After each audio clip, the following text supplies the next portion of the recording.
soon. Pick your poison and settle and fall.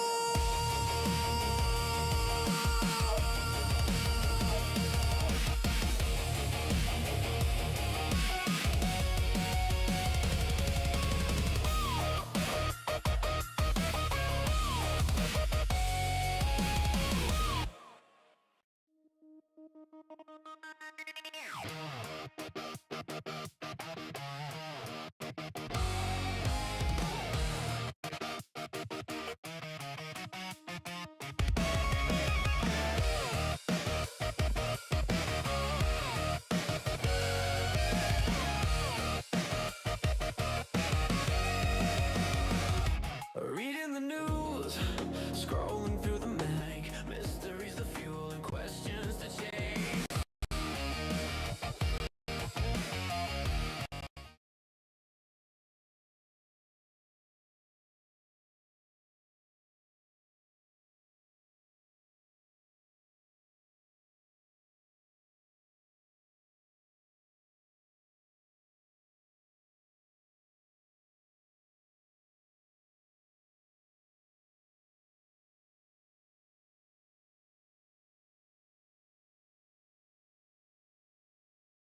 For some reason, not exactly smooth sailing. It takes a moment or two. I don't know.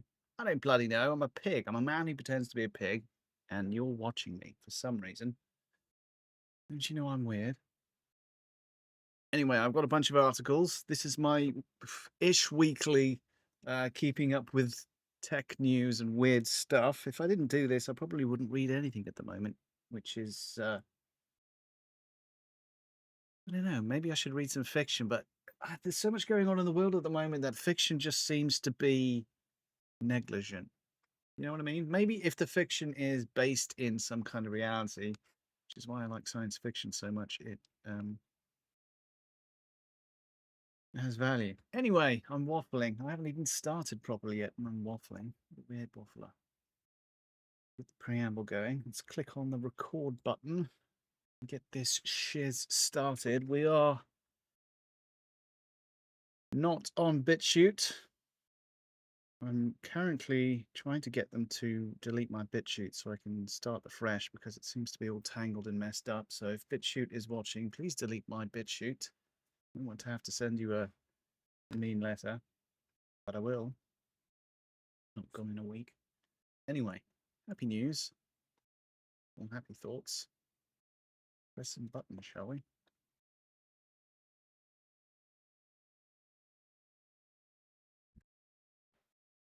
One question, should I stop calling people filthy swines? Is that getting me in trouble? Do people not like being called filthy swines? What else could I call you all?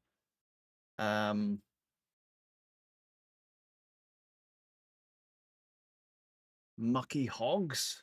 I don't know. I'm going to call you filthy swines because that's the way it is. Tight.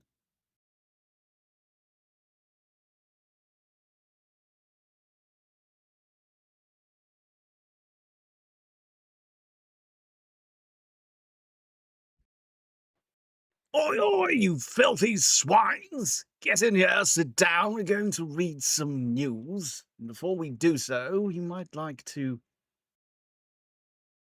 like the stream, like the video, and subscribe and stuff. Wherever you are, give it a go. You might like it. I do this fairly often, and it's all pig-based malarkey. I quite like it. I often laugh to myself like a complete crazed maniac whilst I make all of these videos. So come and join me for the ride. I also recently started a Instagram account, so I'm building that up at the moment. Find me over there. Same account name as the X one, UltraSwinery. Let's get on with shiz, shall we? Should we read some news now? I think we should. We're looking over to that side for no reason. Get rid of the little chap.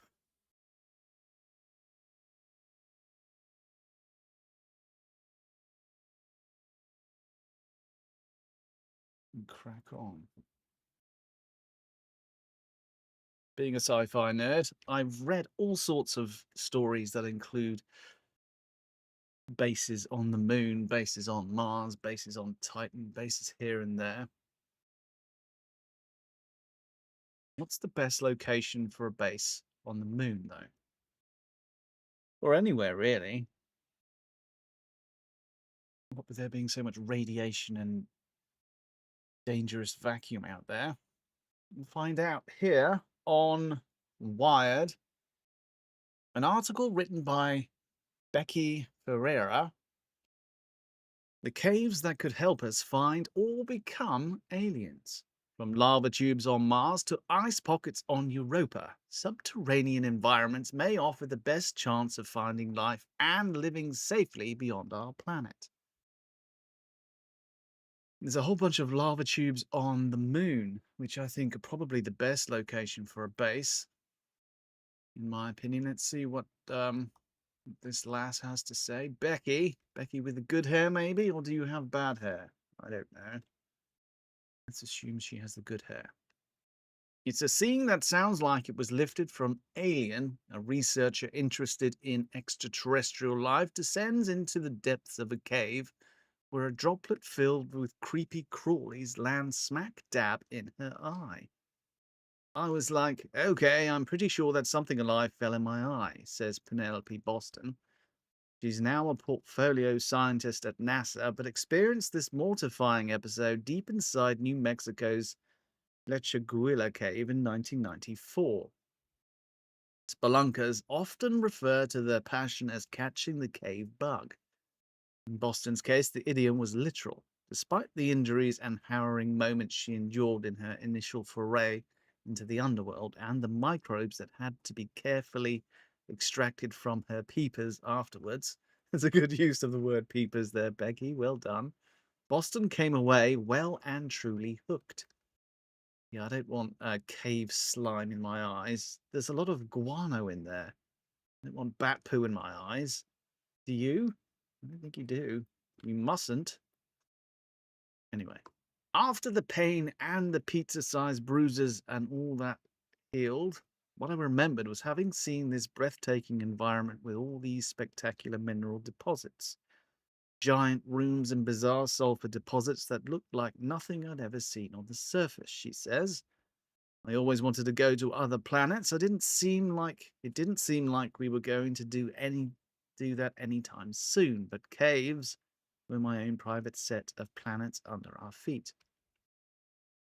In the decades since, Boston has pioneered the study of caves as ideal living spaces to advanced astrobiology, a field focused on the possibility of life in extraterrestrial environments.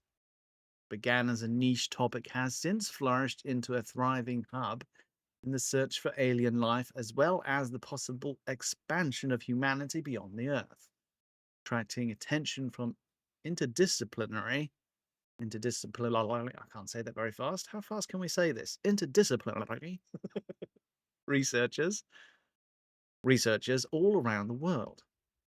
The subject of life in a cave or life in an interstitial lake,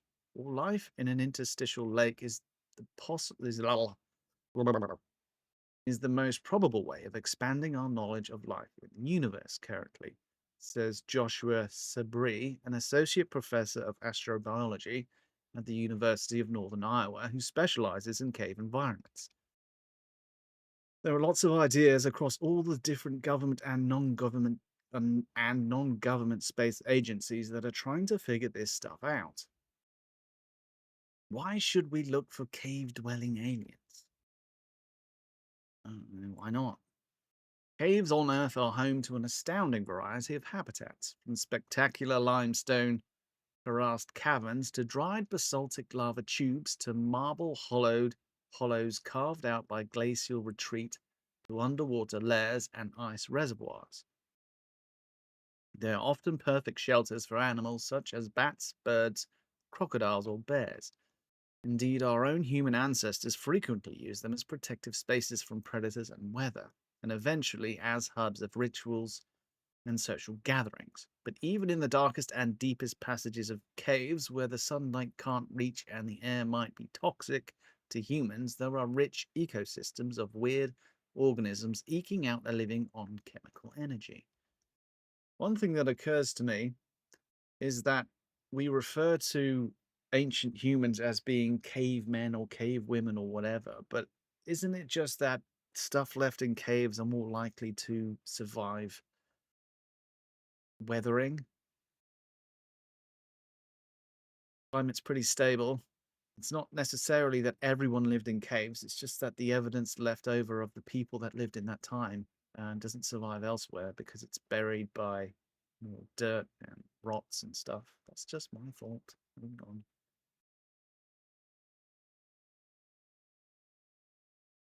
What I was originally expecting was that these harsh environments and that we'd see low biodiversity because you have to work hard to make a living, says Boston, who is the former director of NASA's Astrobiology Institute.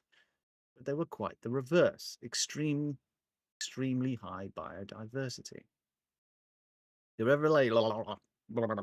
revelation that life can flourish even in sunless and otherworldly cave environments raises the question of whether alien life on Mars or elsewhere could find refuge in these subterranean structures, known broadly as planetary caves. There's this heavy component of understanding how airflow affects cave temperatures that feeds in the potential for life, says Jut Wynn, a cave scientist and ecologist at Northern Arizona University who has extensively studied extraterrestrial caves. A shallow cave is presumably going to be less stable than a deeper cave, and all of those factors will similarly impact or affect whether or not life could exist in a planetary cave. The benefits of caves is that they can provide protection from dangerous conditions on a planet's surface, such as exposure to cosmic radiation or harsh temperatures. For example, it may be that caves deep under the Martian soil could be warmer, wetter, and more conducive to life. The queen of questions, from my point of view, is our prediction from 1992 that there could be a remnant microbial, why can't I say that? Microbial biosphere Mars at depth, says Boston. But what's the best way to search for cave aliens? With your eyes, I suppose, and then point at them when you see them. Over the past few decades, scientists have discovered hundreds of caves on the Moon and Mars, often looking for skylights that expose cave entrances. In February, a team announced the discovery of a colossal lava tube under the surface of Venus that is several thousand feet in height and width. How do you know this? What? You've seen this from orbit? How do you know this? We have problems sending probes down there. They only last like half an hour before they melt. I guess they have ways of knowing this. What do I know? I'm just a pigman. Scientists have also speculated that ice caves filled with water, known as interstitial lakes, may be common in the frozen shells of moons like Europa, which orbits Jupiter, or Enceladus, which orbits Saturn. While these ice moons are famous for their subsurface oceans, the lake environments could provide potentially habitable pockets that may even receive a safe amount of sunlight, which could be much easier to sample with future landers than the moon's deep oceans.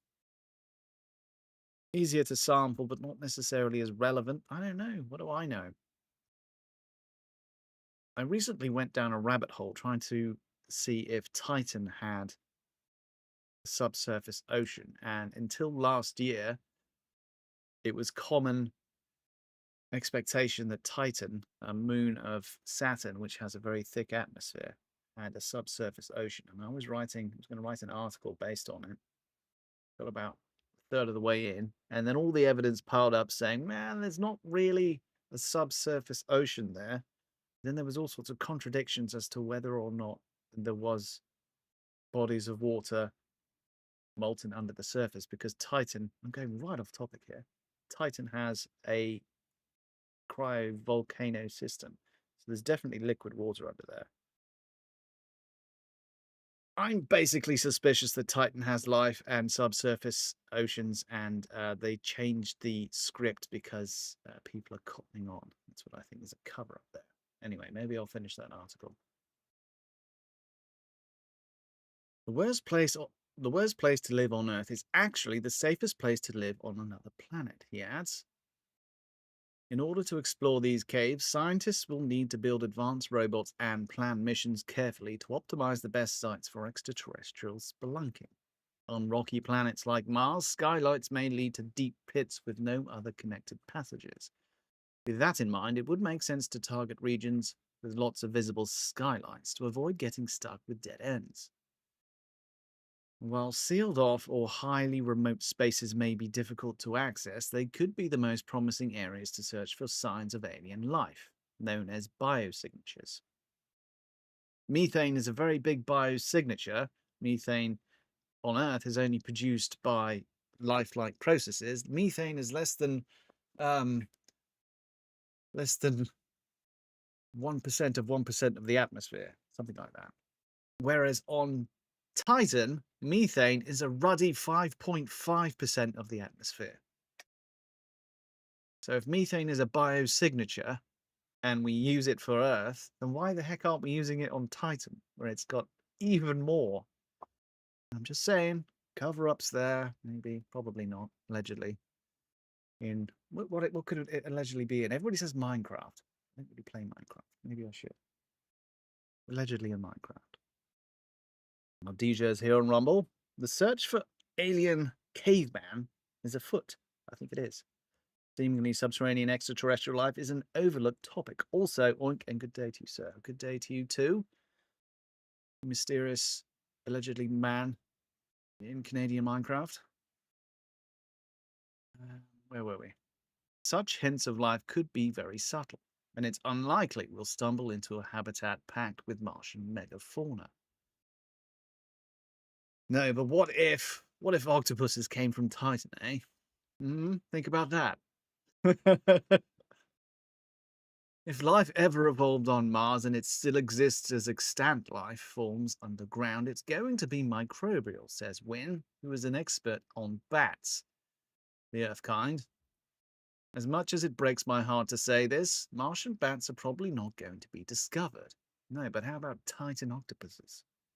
While the dream of finding Martian bats may well be dashed, biosignatures in these cave environments could potentially be detected by specialized equipment such as spectrometers that can expose tantalizing mineral details and complex compounds.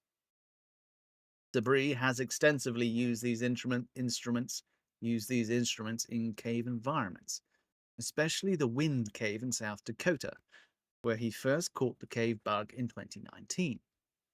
Fortunately, not a literal one in this case. Seeing the cave from the tour trail is beautiful, but once you actually had to do the sweat and the crawling to get somewhere even better looking, for me, that was an immediate addiction to it, and I've been doing it ever since, he says. He likes crawling through tight spaces. That's a nightmare for many. Sabri and his colleagues are spectrometers. No, they're not. Debris and his colleagues use spectrometers to identify nutrient trails and other mineral buildups on cave walls that can sustain ecosystems in the dark. Similar instruments could be packed onto robots to look for biosignatures in extraterrestrial caves of all varieties.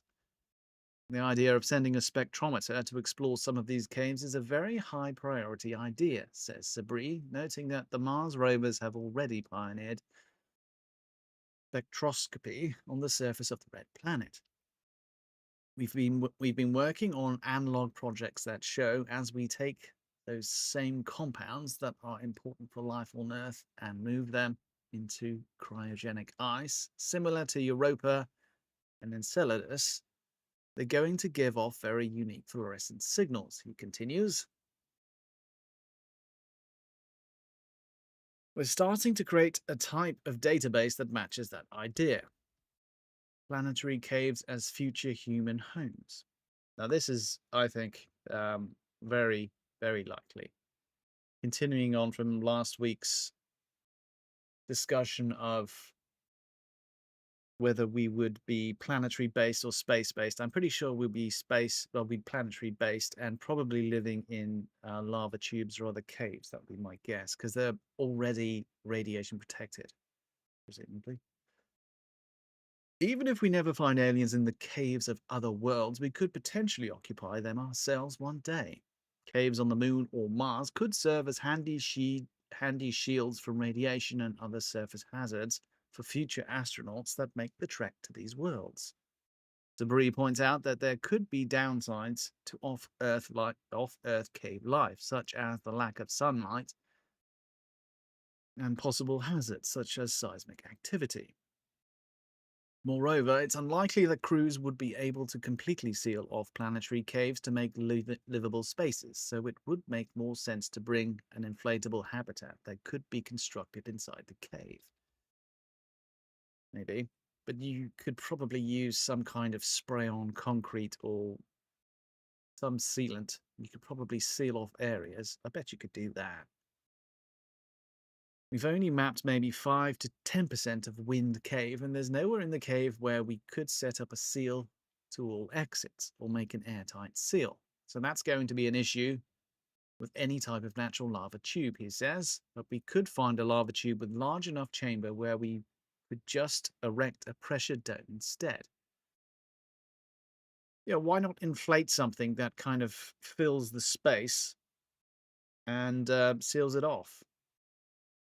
If it's a tube, it doesn't have to be airtight itself. You just fill it up with something that is. Now we have all of these beautiful radiation protections from the cave itself. Indeed. NASA and other institutions around the world are actively studying these possibilities for future human missions. For Boston, who blazed the trail in this field and is proud to see it thriving, the exploration of extraterrestrial caves as sites for either alien or human life is thrilling on its own merits, and she hopes it also helps the public appreciate the diversity of cave environments here on Earth. We have a long history as a species with caves as the habitat shelters, temporary shelters, burial sites, she says. Catching the cave bug beyond Earth will be an exciting new world. It will. And I think that's our first stop. I had a nice chat with Grok a few years ago, last year, about the optimal location for a base on the moon. And there are some lava tubes on the South Pole near, I think, Shackleton Crater, which has a perpetual shadow where water ice has collected. So you've got water there, you've got lava tubes for protection. Probably the best place for a base on the moon will be around somewhere like that in the poles, north or south, unless they find water elsewhere. But that would be a good thing, I think.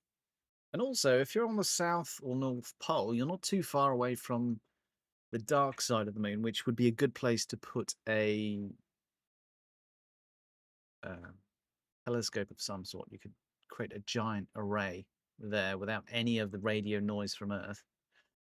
Be a good way to turn the backside of the moon into a giant eye staring out at the universe, which would be pretty cool.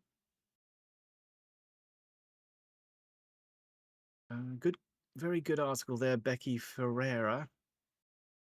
Yeah, we're going to find ourselves probably living in caves, I reckon. But I don't think it would be just a dome erected in the cave. We'll probably find a lava tube and inflate something in there, and maybe paint it with some kind of spray-on concrete sealant, and then inflate something. Who knows? There'll be all sorts of interesting ways of doing it, but I've seen designs for habitats in lava tubes that are like giant train tunnels filled with like grass and trees and stuff. It'd be pretty cool. And as for light, you could have solar collectors on the surface, and you could pipe the light down using mirrors or fiber optics or whatever. So you could get natural light down there. You just have to reflect it all the way down there.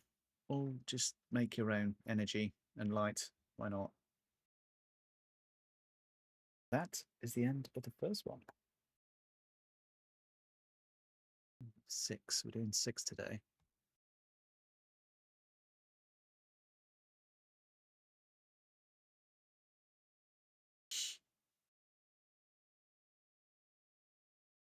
One question that has occurred to me a while ago is if the idea of a multiverse exists, if it's a reality, then how do the other versions of you out there, uh, how do they think of themselves? How do they fit in within the world around you? Is there any overlap between these different instances of reality?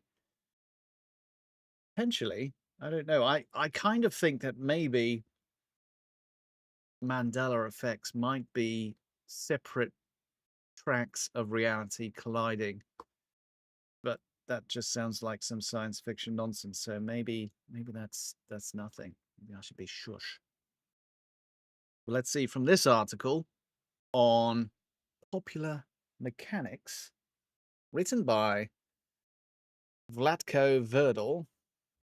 You in other universes may be silently shaping your reality, Oxford physicist claims.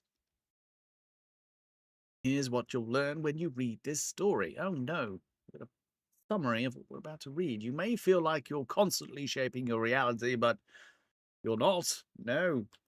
But it could actually be the other way around. According to theory, when we interact with the external world, the crucial changes within us, not reality.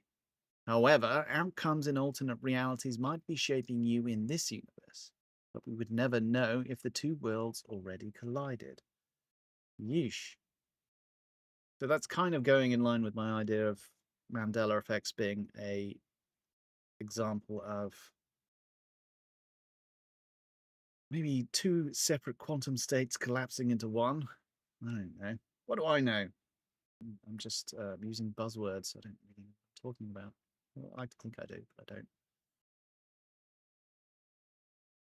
We interact with our environments every day. You might break your favorite coffee mug, stain your favorite sweater, or eat all the ice cream in your freezer. All of this makes it feel like we're fundamentally shaping our reality. But what if it's actually the other way around?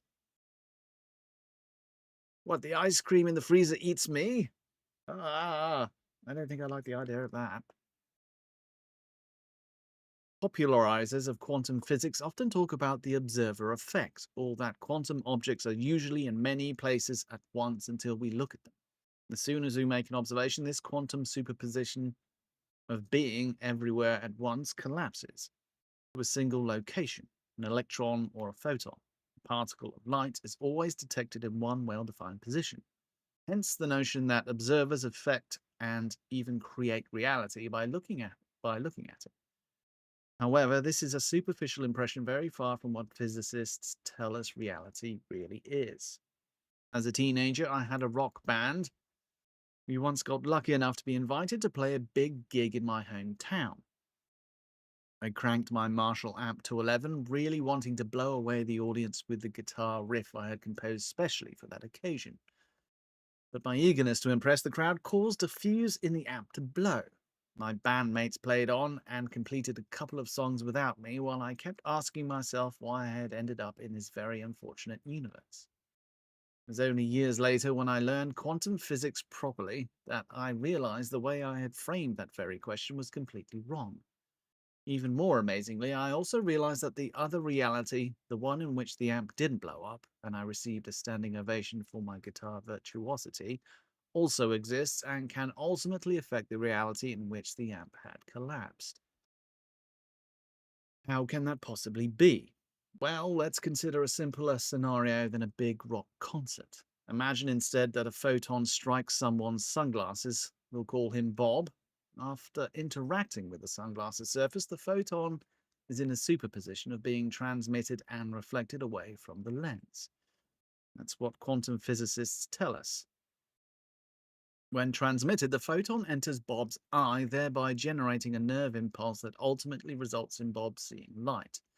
However, when reflected, the photon bounces away from Bob and doesn't generate any neurological response in Bob's brain, which leads to a different reality from the first. According to quantum physics, Bob and the photon are entangled. In one branch, the photon passes through the glasses and stimulates something in Bob's brain, whereas in the other branch, the photon is reflected and Bob is left unperturbed. Both realities exist simultaneously, though Bob only consciously experiences one. In the first branch, Bob knows he has seen the photon, while in the second branch, he knows he hasn't. Well, he doesn't really know that he hasn't seen it. He's just getting on with his day. He's like, oh, light, light comes and goes, whatever. The relationship between Bob and the photon, of course, is the good old Schrodinger's cat state, or a state in which a cat exists, dead or alive, in two realities. Without too much exaggeration, it's fair to say that all quantum experiments are really just more or less complicated versions of Schrodinger's. The Bob who sees the photon may ask why he's ended up in the universe that rather than ended up in that universe rather than the one where the photon bounced off. Just as my teenage self asked why he was in the universe where the ant blew up. But that misses the point. The situation is actually the other way around. The photon that entered Bob's eye led to Bob being that person, different from the Bob in the branch where the photon was reflected. It's the observation of the photon that affects Bob, so it's meaningless for either Bob to ask why he isn't the other Bob. When we interact with the external world, which exists in a multitude of states, the crucial change is in us, not in the external world. In other words, reality affects you, but there's more to this. Yes, but the whole point of this is that Bob is doing the experiencing. So you could try and anthropomorphize the photon. Photon doesn't give a shiz. Photon does not care. Photon hits your eyeball or doesn't. It's Bob who's doing the experiencing. That's my opinion of that. Dijon Rumble says, I'm not sure I believe in the multiverse as anything other than fancy.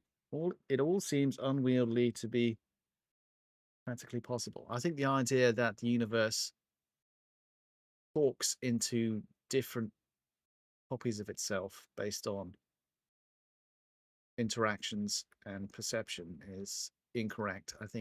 I think of it more as our perception is like shining a flashlight into the fog, and there are multiple flashlights shining in the fog, and some of the lights overlap, and they are shared experiences, and some of them don't, and perhaps those experiences diverge.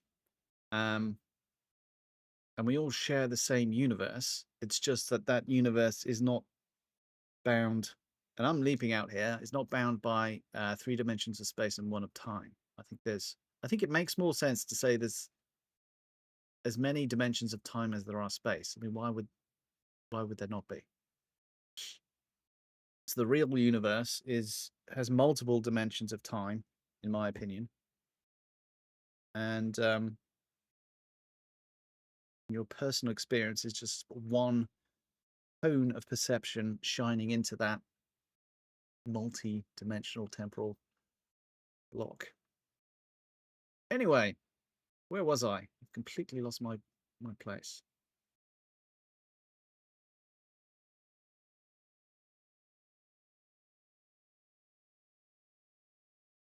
Are we here? Outcomes in other realities can also affect Bob. For instance, if he sees the photon, he can still be affected by not seeing it in the other branch state. The idea, as always, is to quantum interfere with the two possibilities, or create a superposition and then reverse it. This is exceptionally difficult to achieve in practice. However, if quantum physics is universal, it ought to be possible with sufficient resources. For this purpose, we imagine a physicist, Alice, who controls the experiment in which Bob and the photon become entangled. Alice now needs to reverse the entangled process that has resulted in Bob's observation. If the process is perfectly reversed, then Bob and the photon are in their initial states before the photon has interacted with the sunglasses and Bob has made any observation. Sounds like you're trying to reverse time. Bob's already seen the photon. You can't unconvince him of that. This means that both alternatives, either the photon reflecting off the lens or being transmitted, must have existed and were perfectly superposed in an entangled state. For otherwise, the final state wouldn't be the same as the initial one. You've lost me there. Final state wouldn't be the same as the initial one. What?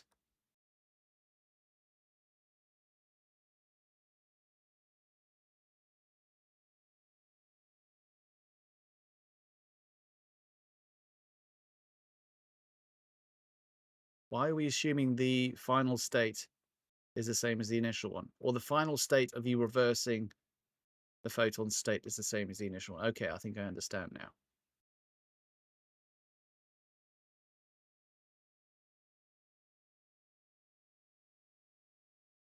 Okay. Yes, so we're assuming that we can reverse the state of the photon to exactly match the initial one. Okay. This is what we mean by interference. A superposition is first created only to be reversed. Likewise, the outcomes in both branches of reality must have existed within the entangled state of Bob and the photon.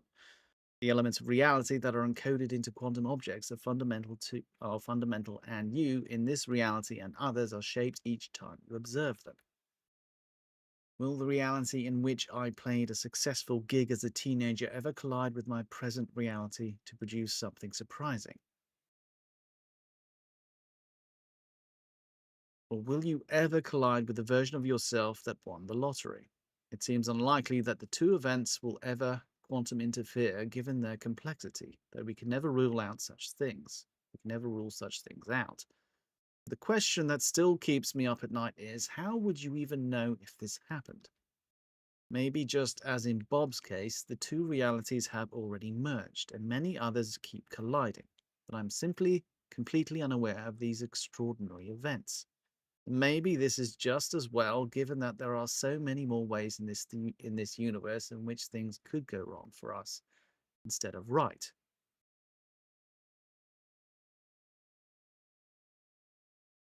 Oh, there we go. That's the chap there. Vlato Verdal. Well done, sir. That was a very interesting, albeit shorter than I expected article, and interesting that you're trying to describe diverged realities colliding based upon their entangled states. Are we suggesting here that this might in some way be related to Mandela effects? Mandela effects. That's a good way of saying it. Mandela effects.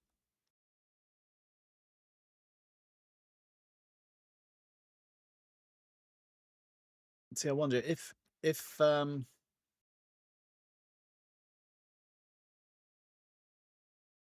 there are multiple instances of you who have perceived other events in the past,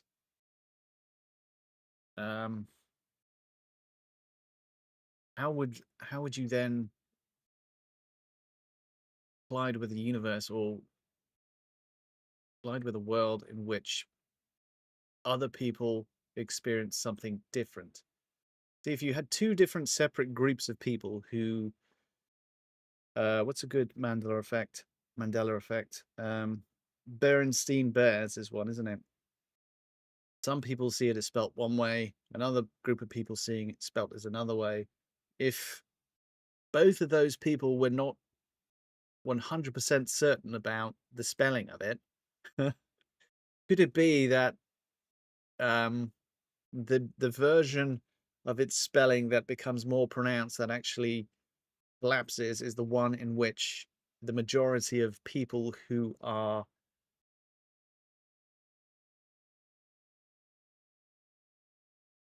how would I say this? Contributing to the persistence of the society that supports the ones that disagree. Because in that situation, if you're disagreeing, if you have two states that do not agree, which one becomes the concrete reality? It would, in my opinion, be the one that leads to the greater survival of all groups. So it would be the one that is believed by the group that perhaps holds the most leverage on survival for all groups. There was a kind of a survival of the fittest of reality in a sense. I wonder if that's possible. And then because the other group wasn't quite sure enough about it, they just get swept aside. I don't know. That's a load of pseudoscience nonsense, but I find it fascinating to contemplate whether Mandela effects are in some way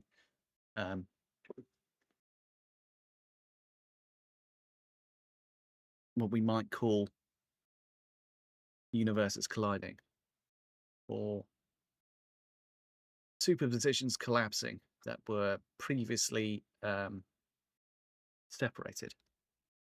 No wonder. Then again, I'm a crazy pig man. Let's move on, shall we? It's fascinating. Well done, sir. Name of the author again? Vlatko Verdal. Come and read this. Say hello to him. He's a good man, probably. I don't know, actually. Bad man.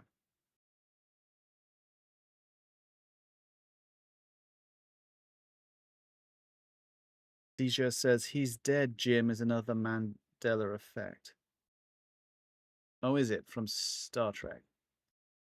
Beam Me Up, Scotty was, I don't know if it's another Mandela effect, but it was a mismanagement of memories by everyone. I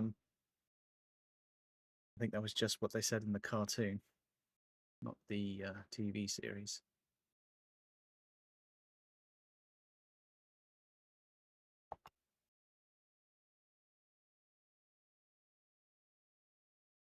At some point, AI is going to be so clever, it's going to start doing sciencey stuff that that's more competent than what we are capable of putting together out there, and the rate at which it does it will become so pronounced that we will potentially lose track of what is and isn't scientific canon. We'll have to defer all of our understanding to the AIs, which is a problem I see playing out on examples online with, is it Brett Weinstein? Is it Brett Weinstein? Let me find out before I wade too far into this. Because there's another Weinstein Bros, and the intellectual dark web types. Let's see.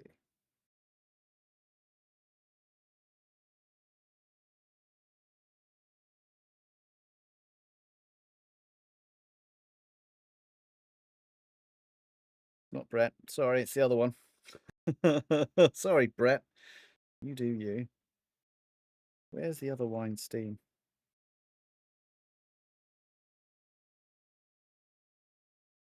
Eric. Of course it's Eric. Oh, good chap. He's fascinating. He has been mentioning a lot of interesting stuff on X, particularly how there's been a big shift in people talking about engineering over science and how scientists are not being necessarily included in big decisions that involve science, because potentially I worry that we are going to be deferring too much to AI to handle all of this. We definitely need talented scientists out there who can reverse engineer what the AI spits at us so that we can run those tests and verify them and such. He's a good follow, Eric Weinstein. Or is it Weinstein? I don't know. But anyway, the subject of AI research papers is covered on this article on The Verge, written by Joshua Diseaser. I'm sorry, sir, you've got a bit of a diseaser. Perhaps I shouldn't joke about people's names, but that's just low-hanging fruit. AI research papers are getting better, and it's a big problem for scientists. Journal editors and peer reviewers are being flooded with AI-generated papers that are almost impossible to detect. I'll just look for the M dashes. That's generally the giveaway for AI. Before AI, I don't remember seeing any M dashes. Now they're everywhere. If you've got M dashes in your article, I know you've been using AI. I think you do. In Minecraft or something. Last summer, Peter Deegan's postdoctoral supervisor came to him with an unusual problem. One of his papers was being cited too much. Citations are the currency of academia. But there was something unusual about these. Published in 2017, the paper had assessed the accuracy of a particular type of statistical analysis on epidemiology data and had received a respectable few dozen citations in other research papers over the years. But now it was being referenced every few days, hundreds of times, placing it among the most cited papers of his career. Another professor might be thrilled. Deegan's advisor asked him to investigate. Deegan, a postdoctoral researcher at the University of Zurich Center for Reproducible Science and Research Synthesis, found that the citing papers all followed a similar pattern. Like the original, they were analyzing the global burden of disease study, a publicly available dataset compiled by the Institute of Health Metrics and Evaluation at the University of Washington. But they were using the dataset to churn out a seemingly endless supply of predictions about the future likelihood of stroke among adults over 20 years old, of testicular cancer among young adults, of falls among elderly people in China, of colorectal cancer among people who eat minimal whole grains, of disease X among population Y, among population Y, and so on. Searching on GitHub for code that would be used to do this sort of analysis, Deegan found some links that wound up on the Chinese social media site Bilibili, where he discovered a Guangzhou-based company touting tutorials on how to produce publishable research in under 2 hours using its software tools and AI writing assistants. These studies were not very good. Researchers who analyzed a subset of studies about headaches found they were rife with errors and misrepresentations, but they were also not as flagrantly wrong as AI-generated papers of the recent past, making them more difficult to filter out. It's a huge burden on the peer review system, which is already at the limit, Deegan said. There's just too many papers being published, and there's not enough peer reviewers. And if the LLMs make it so much easier to mass produce papers, then this will reach a breaking point. Optimists about generative AI have high hopes for its ability to produce future scientific breakthroughs. Accelerating discovery, eliminating most types of cancer. But hang on. Accelerating discovery, eliminating most types of cancer. But this technology is currently undermining one of the pillars of scientific research, inundating editors and reviewers with an endless stream of papers. Paradoxically, the better the technology gets at producing a competent paper, the worse the crisis becomes. Here we go, M-dashing here. For the past decade, academic publishing has been contending with so-called paper mills. Black market companies that mass produce papers and sell authorship slots to academics, doctors, or others who hope to gain a competitive edge by having published research on their resumes. But it has been a game of cat and mouse, with publishers often pressed by so-called science sleuths, researchers who specialize in ferreting out fraudulent research, closing one vulnerability only to have the mills find a new one. Generative AI was a boon to the mills, helping them to skirt plagiarism detectors by creating wholly new images and text. Still, the technology's telltale hallucinations meant the publishers could at least theoretically screen out much of their work. In practice, papers still got through, only to be retracted by sleuths when sleuths encountered a diagram of a rat which with inexplicably gargantuan genitals labeled histoma cells or prose sprinkled with as an AI assistant that somehow forgot to delete. I think that AI was just having a laugh. But now AI has improved to the point where it can produce convincing papers almost wholesale, allowing desperate academics in need of a publication to mill papers of their own. The result is a deluge of scientific slop that threatens to swamp publishing, peer review, grant making, and the research system as it exists today. Matt Spick, a lecturer in health and biomedical data analysis at the University of Surrey and an associate editor at Scientific Reports, first noticed the phenomenon when he received three strikingly similar papers analyzing the US National Health and Nutrition Examination Survey. NHANES, another public data set. He checked Google's Scholar and realized that it wasn't a coincidence. There'd been a sudden explosion in papers citing NHANES that all followed a similar formula, each purporting to discover an association between, for example, eating walnuts and cognitive function, or drinking skim milk and depression. If you've got enough computing power, you go through and you measure every single pairwise association, and eventually you find some that have been written on before and you just publish. There's a correlation between this and that, Spick said. These correlations are often misleading simplifications of phenomenon with multiple causes or random statistical flukes. One was that how many years you spend in education will cause post-operative hernia complications. That is just a random correlation. What am I supposed to do with that? Leave school early so I won't get a post-operative hernia complication later? Yes, you should work from home, sir. On a very comfy pillow, you won't have a hernia then. Over the years, sleuths have developed a variety of methods for detecting inauthentic papers. Some search for tortured phrases, instances where someone was trying to skirt plagiarism detectors by feeding an existing paper through a synonym generator, which often has the effect of turning technical terms like reinforcement learning into nonsense like reinforcement getting to know. To cite one recent example, other sleuths tracked duplicated images, perform network analysis of authors, or check citations for hallucinated publications.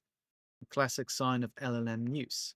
Spick searches for masses of papers following the same template as they analyze public datasets. These papers may not necessarily be wrong, though they are often misleading. Nor are they strictly speaking fraudulent. They're just useless and suddenly very easy to make. Last year, several journals began restricting submissions of papers analyzing public datasets, citing a flood of redundant research. Spick fears these measurements may be fighting the last battle. In recent months, AI companies have released a range of agentic science assistants capable of analyzing data, generating hypotheses, and writing research papers with a high degree of autonomy. While a possible step toward the goal of AI-accelerated science, these systems also come with a novel risk. When Carnegie Mellon researchers tested several agentic tools, they found that they sometimes invented data or used misleading techniques, but that these errors were only apparent upon close analysis of the full workflow. The final papers look polished. I guess that's why we have peer review. We need humans to ogle and boggle these things and figure out whether they're true or not. DJ on Rumble says, hang on a minute, let's just check Yoz Chops. Nobody on there. I wonder if a scientist would feel more or less validated knowing their rise to academic prominence is due solely to robot algorithms and not because of their work ethic and presentation. Might cry a little, sir, they might. But all publicity is good publicity, said some dude somewhere. Who was I? Announcing an AI paper writing assistant earlier this year, OpenAI's then Vice President for Science, Kevin Weil, predicted, I think 2026 will be for AI and science what 2025 was for AI and software engineering. Spick and some colleagues, curious what it could do, gave the tool, called Prism, some data from an already published paper documenting ripening times of eggplants and peppers. Prism analyzed the data, proposed a new statistical method that could be applied to it, and wrote an entire paper complete with charts and correct citations. We were all looking at each other like, what the expletive? This is actually a decent piece of work. Spick recalled. Unlike the generated papers he encountered previously, this one didn't follow a template, nor was it using a single well-known dataset. It took 25 minutes and 50 seconds to produce. I'm genuinely not sure at what point we will suddenly realize that more are getting through than we realize because we can't easily tell the difference anymore. Well, peer review them, make sure that they are at least factually correct. If the data is good and the suppositions are good, maybe that's not such a bad thing. This raises some philosophical questions, Spick said, like, does it matter who or what writes the paper if the information is accurate? Exactly. And should science be in the business of publishing every possible fact? That's up to you, I suppose. Part of science is supposed to be the filter. We're supposed to publish the stuff that we think is interesting, not publish literally everything that we can possibly find, Spick said. Because if we do that, science is just jamming the world with all that data, irrespective of whether it constitutes actual new knowledge or not. There's perhaps a new reflection on old knowledge, though, I would say. And in any kind of medium-term time frame, it's almost impossible to work out what's meaningful and what isn't. This isn't the immediate practical challenge posed by AI agents. They threaten to overwhelm human systems and create and organize knowledge. Research funders are contending with onslaughts of proposals perfectly tailored to their particular grant, unable to pass which projects represent the next step in years of work and which were generated in minutes. Conference organizers, journal editors, and peer reviewers are all struggling to sort through a flood of material that it all seems good enough at first glance to warrant a close read. There is an enormous and growing asymmetry between the time it takes to produce new work and the time it takes a subject matter expert to vet it. For Marit Mo Price, the managing director of the international relations journal Security Dialogue, submissions are up 100% over where they were a year before. Just as problematic, all the submissions have become pretty good. Gone are the blatant hallucinations and leftover prompts. Everything has suddenly become coherent, well structured, and statistically similar, and stylistically similar. Difficult to say whether it is a wholly generated paper, an experienced academic, or a young scholar using AI as an editor. The main problem that we see currently from the desk is that the fraudulent side and the academic side are conflating, which ends up with a big grey mass of articles that we as editors need to sit and try to figure out. What is this? Is this something that we need to engage with or not? Mo Price said. One paper made it past at least 10 editors and 2 rounds of peer review before she noticed a fake citation. A very plausible one, involving several former editors of the journal on a topic they could have written about but never did. She then found several more. She doesn't know at what stage of revision the hallucinations were introduced, but the close call underscored the level of care required to ensure nothing false gets published. Now that models increasingly cite real papers, she has to read from whether the works she has to read for. Hang on. Now that models increasingly cite real papers, she has to read for whether the works cited are the ones an expert would actually use, an AI not yet having mastered the difference between canonical literature and more peripheral work. Not sure what that sentence was about, but we're going to move on. It's incredibly detailed, and this is a normal part of the editorial work. The difference is that now you have to do that for all the rubbish that comes through the door, Mo Price said. That's why our workload becomes so unmanageable. Academic papers go through a multi-stage review process before publication. First, manuscripts are triaged for obvious problems, then sent to a journal's editor, who decides whether it might be worth publishing. The editor then sends it to an associate editor with the experience in the field, who again vets it before recruiting 2 or 3 subject matter specialists, the peers in peer review, to read the paper and write responses. The editors and reviewers are typically working for free, volunteering their time in addition to their primary academic job. The review system was already struggling under increasing volumes of submissions, and now AI is increasing those volumes while also making the bad ones more difficult to filter out. Mo Price now spends more time sorting papers before deciding what to send out for review. Prospective reviewers, swamped themselves, are less and less likely to respond. Where she previously could send 4 queries out and get 3 replies, it now takes her a dozen tries to get 2 people. Increasingly, she reaches out to 10 reviewers and hears nothing.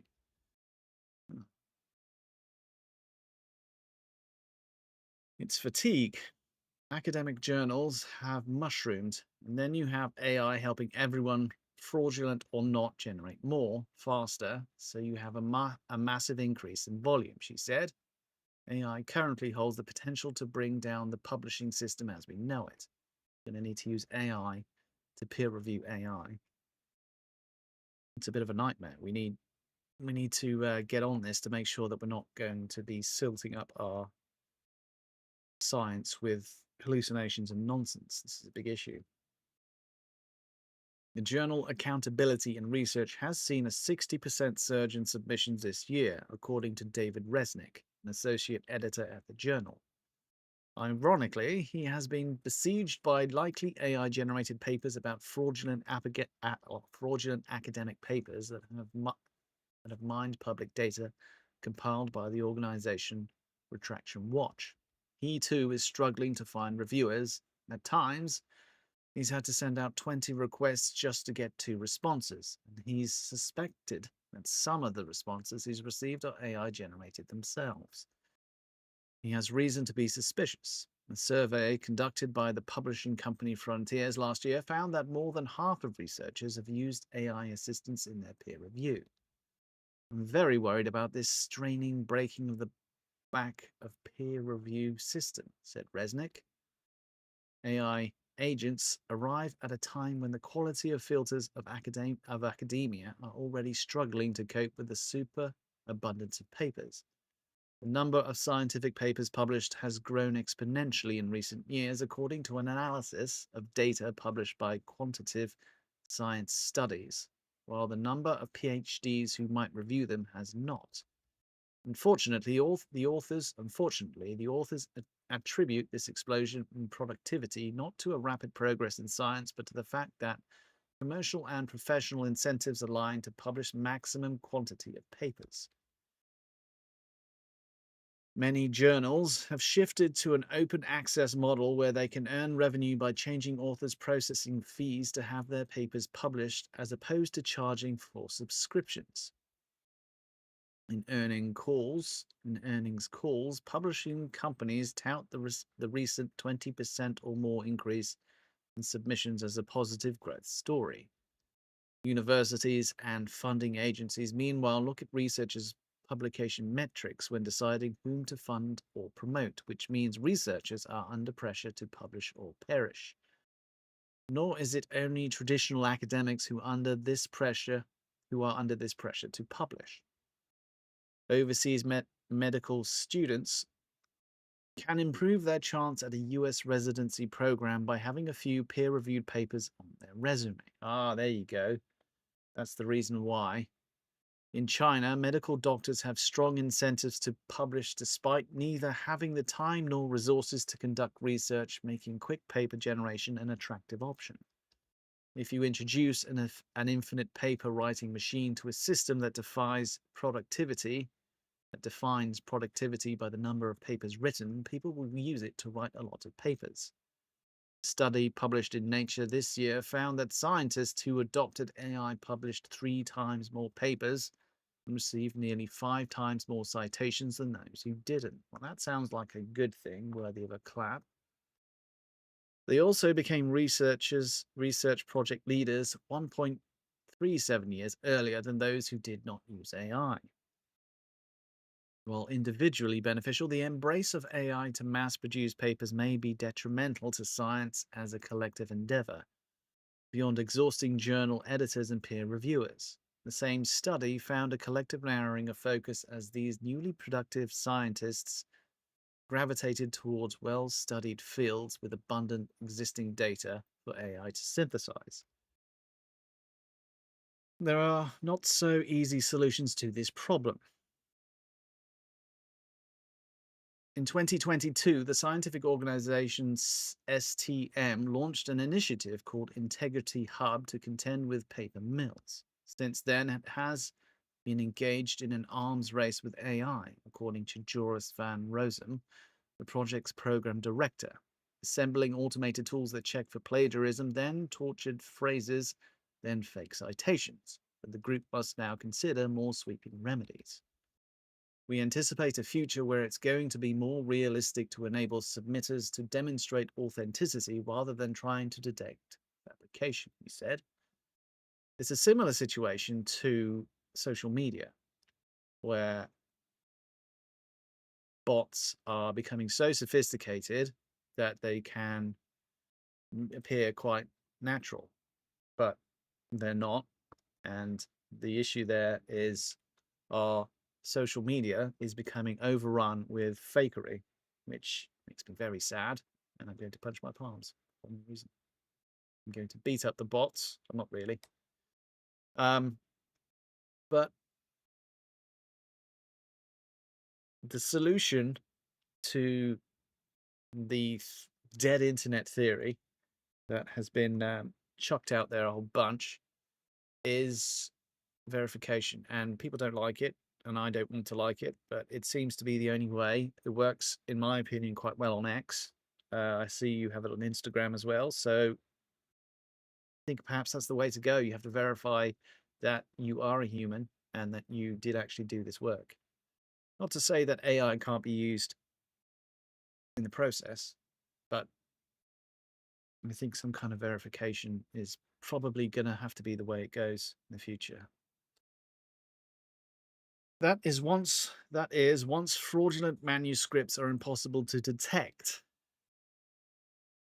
Once fraudulent manuscripts are impossible to detect, publishers will have to find a way for researchers to prove their work is real, perhaps by working with instrument manufacturers to develop ways of watermarking their images, he said, or having researchers submit more of the data behind their work so it can be analyzed for suspicious signals. Maybe. Or documenting their process in a specific way, maybe. Could that be a way of doing it?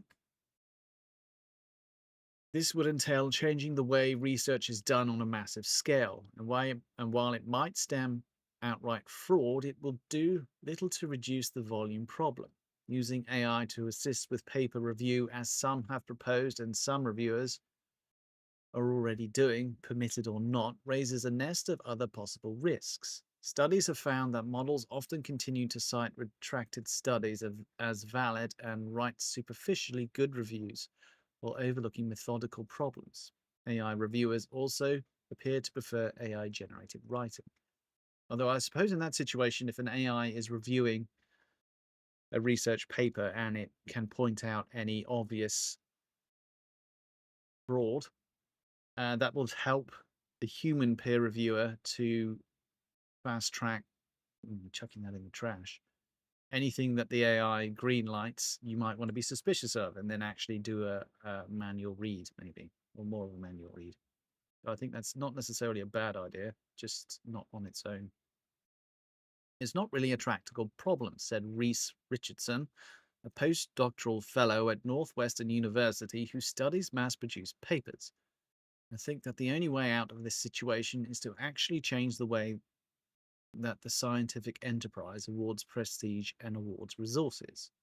As long as we have this hyper-competitive, hyper-unequal rat race where people's productivity and their worth as scientists is being measured by how many publications they put out and how many times they get cited, it's just going to incentivize this behavior. Vincent Lariviere, the editor-in-chief of Quantum Science Studies, has had a similar diagnosis. His journal has seen a 40% increase in submission this year.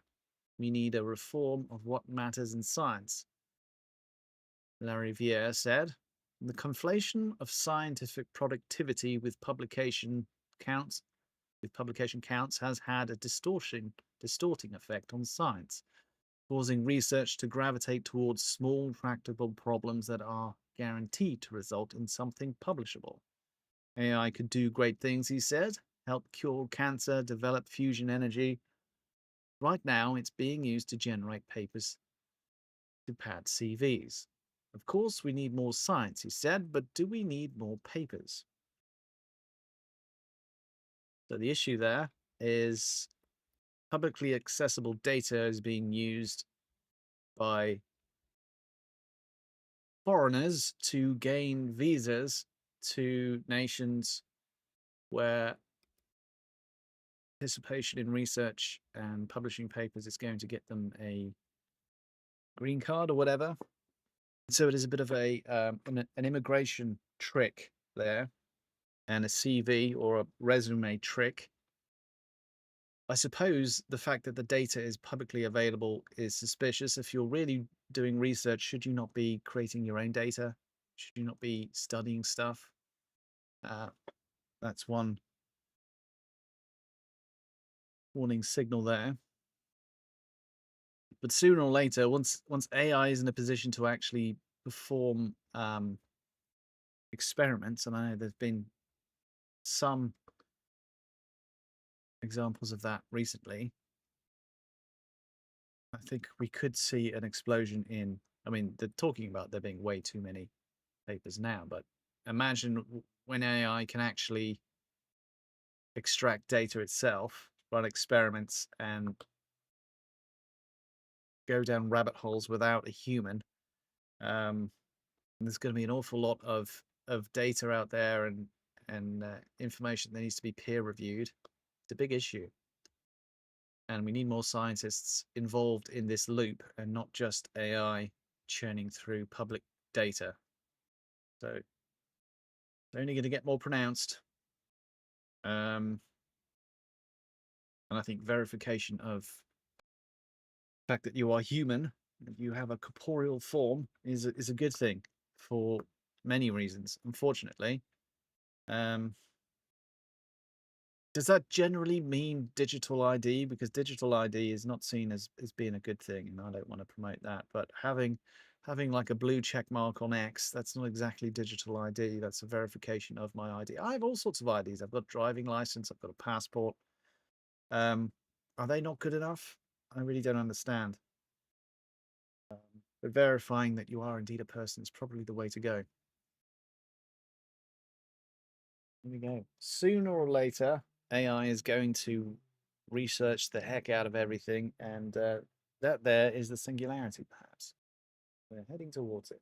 I would say we are beyond the event horizon of the singularity, and we're going to crash into that.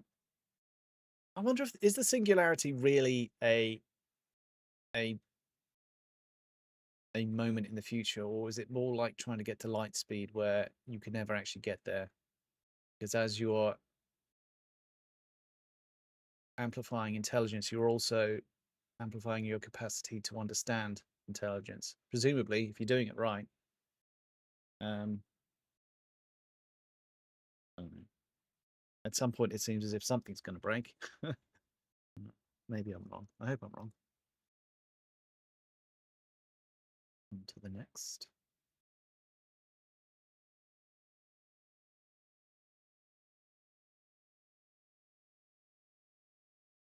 I'm not a fan of misanthropists or misanthropy. I understand where some people come from, particularly if they're depressed or they have a dark outlook on the world.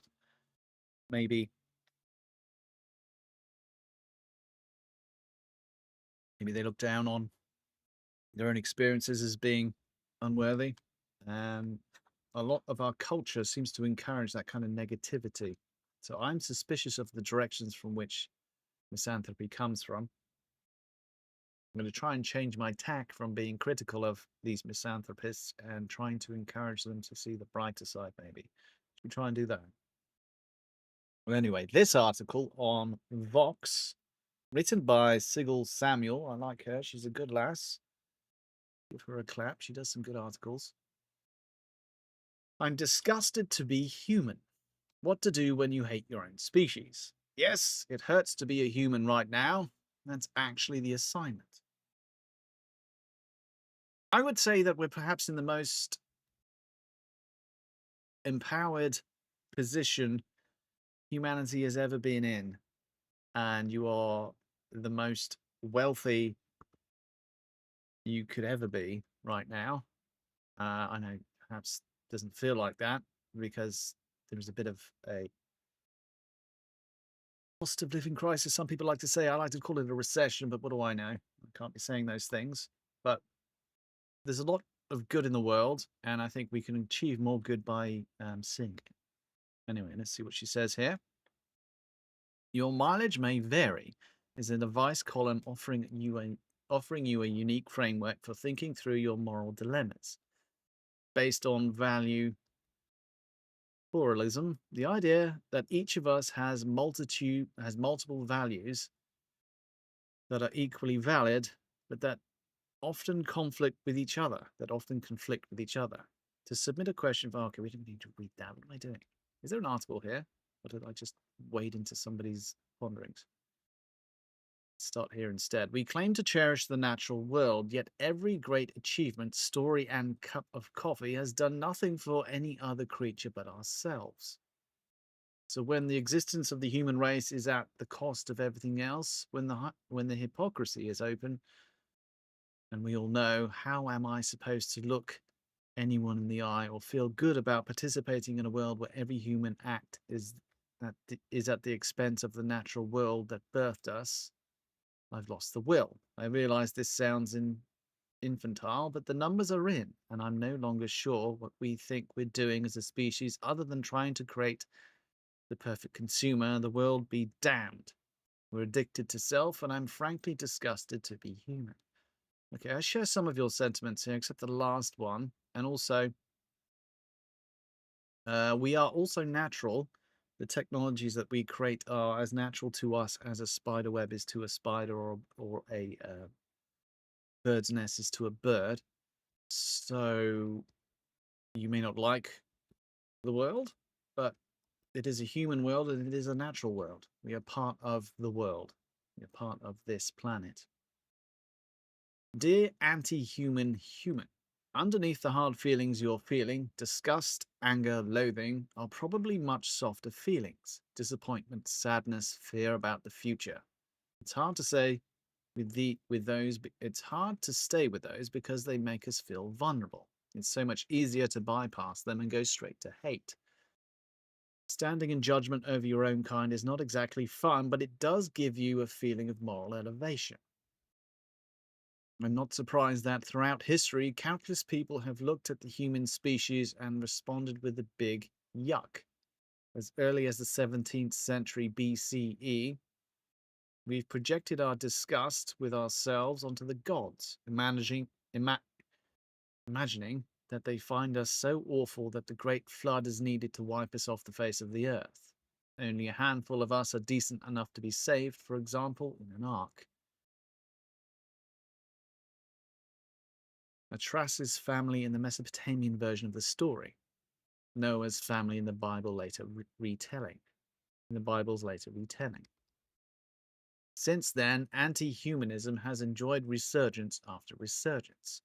It's often popped up at times of civilizational scale catastrophe, from the bubonic plague that ravaged Europe in the 14th century to the wars of religion in the 17th century, to the atomic age in the 20th century. And now that we're living through a human-induced climate crisis, anti-humanism is once again in the ascendant, especially among a vocal minority of environmental activists who seem to welcome the end of destructive Homo sapiens. I don't know, I see us as being very constructive, and also there are a lot of these former advocates of environmentalism, environmental fear mongering that have kind of changed their tune. I saw a video earlier on of Larry Fink going on about how we need better energy supply for AI and that solar and wind won't do. And I've seen Bill Gates change his tune as well. So to me, the political side of environmentalism is waning, and perhaps we can get more realistic about being good stewards of this planet. There's even a voluntary human extinction movement which advocates for us to stop having kids so that humanity will fade out and the Earth will return to good health. Well, I think we're the best thing to have happened to this planet, to be honest. If the idea of spreading life throughout the cosmos doesn't excite you, then I find it hard to find common ground with you, which is a shame, really, because life wants to spread and grow, and it's not going to do that without some intelligence to actually get it off this planet. And, we are effectively birthing life into the universe, potentially, which is a bloody good thing, in my opinion. Give that a clap. And eventually life will become extinct on the Earth, no matter what you do. You get rid of humans, life will go extinct. The sun will swell, everything will go. There's no guarantee there's life elsewhere. I'd like to think there is, but I don't know if there is. So we have a responsibility to, I think, terraform the universe. That's what I think. That's my idea. If you don't like that, then you're not me. Dijo and Rumble has contributed again. He says, we've reached a level of decadence we've never known. We've never known. We need to moderate ourselves and target the behaviors generalized loathing and resentment makes living intolerable. Certainly, we need to be good stewards of life. Yeah. You describe your own loathing for humanity as infantile, but I used a different word to just hang on. What? You describe your own loathing for humanity as infantile, but I'd use a different word to describe it, given what a popular response it's been over the millennia. Frankly, it's a little basic. And deep down, it makes no sense. Those humans that you're so angry at, they didn't just come from nature, as you noted, they're part of nature, the nature that you love so much. We are all natural organisms. Exactly. Well done, Sigil Samuel. I love you. Really. I don't really know you, but that's a good statement there.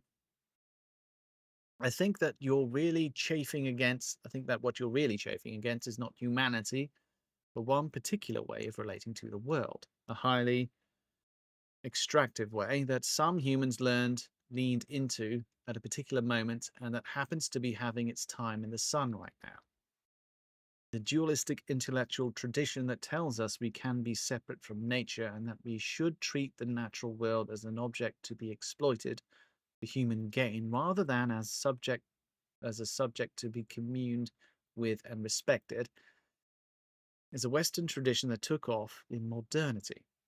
We can trace it back to the 17th century philosophers like Descartes, who argued that the soul is totally distinct from mere matter and that only humans have souls, and Francis Bacon, good man that, who developed the scientific method. I think there are lots of examples out there of other creatures exploiting the environment for their personal benefits, and the only difference is that we're extremely clever and good at doing it. If you could give rabbits the ability to farm, they would, wouldn't they? If you suddenly had intelligent rabbits, I bet they'd be making power stations and digging up coal and stuff. It's not a human thing. It's a life progressing through intelligence arc thing. in my opinion. Before thinkers like these came on the scene, most spiritual and philosophical traditions around the world, from the ancient Greeks to the indigenous peoples of the Americas, from Hindus in India to followers of Shintoism in Japan, believed that all living things had some degree of soul in them. Many believe it of non living things too, like mountains or rivers. This led to lifestyles more in balance with the rest of nature. I certainly believe most creatures that have brains have some level of consciousness. That's my opinion. And if you've ever been close friends with a dog, you'll know that those chaps and chapettes can actually be pretty profound and awesome. But after the 17th century, it became increasingly common to try to turn everything in nature into a commodity, even past the point of sustainability. Today's hyper-capitalism feels like the culmination of that trend. Ah, that's a word that I thought I coined. Suppose it's not. It's two words combined. It's not exactly hyper-capitalism at the moment that I would see going on. Hyper-capitalism for me describes space industry and automation. That's hyper-capitalism. But I suppose we're heading towards that. Knowing the history here is helpful because it reminds us that our current paradigm isn't set in stone. Unfettered hypercapitalism wasn't always the norm, and anti-humanism wasn't always the reigning mood. And in fact, if we peer back just a little before the arrival of Descartes and Bacon, we find a flowering of just the opposite: Renaissance humanism and the tradition that emphasized just how beautiful and wonderful human beings can be. Here's the 16th century humanist philosopher Michael de Montaigne writing in his essays. There's nothing so beautiful and legitimate as to play the man well and properly, no knowledge so hard to acquire as the knowledge of how to live this life well and naturally, and the most barbarous of our maladies is to despair our being. Indeed. To Montaigne, human life was a gift from God, and when someone offers you a gift, the worst thing you can do is despise it. We wrong that great and all-powerful giver by refusing his gift, nullifying it and disfiguring it, he wrote. The best thing you can do, enjoy it, cultivate it. Here's Montaigne again. I love life and cultivate it just as God has been pleased to grant it to us. I accept with all my heart and with gratitude what nature has done for me, and I am pleased with myself and proud of myself that I do. When I first read this quote in Sarah Bakewell's delightful history of humanism titled Humanly Possible, I wondered why Montaigne specified that he feels proud of himself for loving life. Is that really something to be proud of? The more I think of it, the more I see the answer is yes. It's hard to be human. It's hard in the days of the Renaissance humanists, when plague, famine, and hostilities between political factions decimated communities, and it's hard in any other day too. It's painful to see pictures of the Great Pacific garbage patch full of our thrown away plastic, to watch huge swathes of rainforest being cut down to graze cattle for our hamburgers. It would be beef burgers, love, not hamburgers. To those billions of birds that once added colour and song and ecosystem services to our world. It's painful to know that so much of that is being done to satisfy our greed. Yet that doesn't mean humanity is the cancer of the planet. Remember, humanity can be a stain on nature. Humanity can't be a stain on nature. We are nature. Also, nature itself isn't something pure idyll. It's often red in tooth and claw, and other animals also act in their own interests, reshape ecosystems, and drive species extinct. Exactly. Well done. The more accurate description of humanity is that we are an unusually clever ape with unusual capacities for both cooperation and greed, currently leaning way too much into the latter. So what should you do with all of that? First of all, just let yourself feel the pain. feel the disappointment, sadness, feel, and all other fear and all other soft feelings. See, I don't have any of that, so that doesn't really apply to me. I don't have any. I think I see there as being what we need is some perspective on what we are capable of bringing versus what we are told we are taking. And the fact that we could spread life is gigantic. It's something that shouldn't be ignored. And the fact that we can create new species, many people won't like me saying that, but we can create more species than we are making extinct. We can also bring species back. So there are definite positives to life in general and this planet because of us. If we disappear and all that's left in our wake is a anomalous explosion in diversity, maybe future hyper intelligent rabbits will look back in time and go, what happened during the what do you call it, the Anthropocene explosion? You know, maybe they won't have any evidence of us being intelligent, but suddenly there'll be creatures that are extremely diverse and new phylums and all sorts of stuff that may occur. I don't know. I'm just saying, maybe.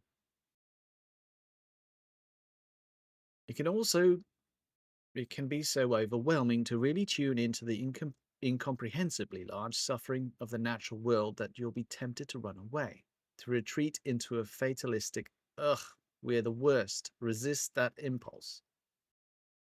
That lets resist that impulse. That lets you off the hook too easily because it expects nothing of you. Stay with the damn pain. I don't have pain, love, but if you do, do what she's saying, maybe.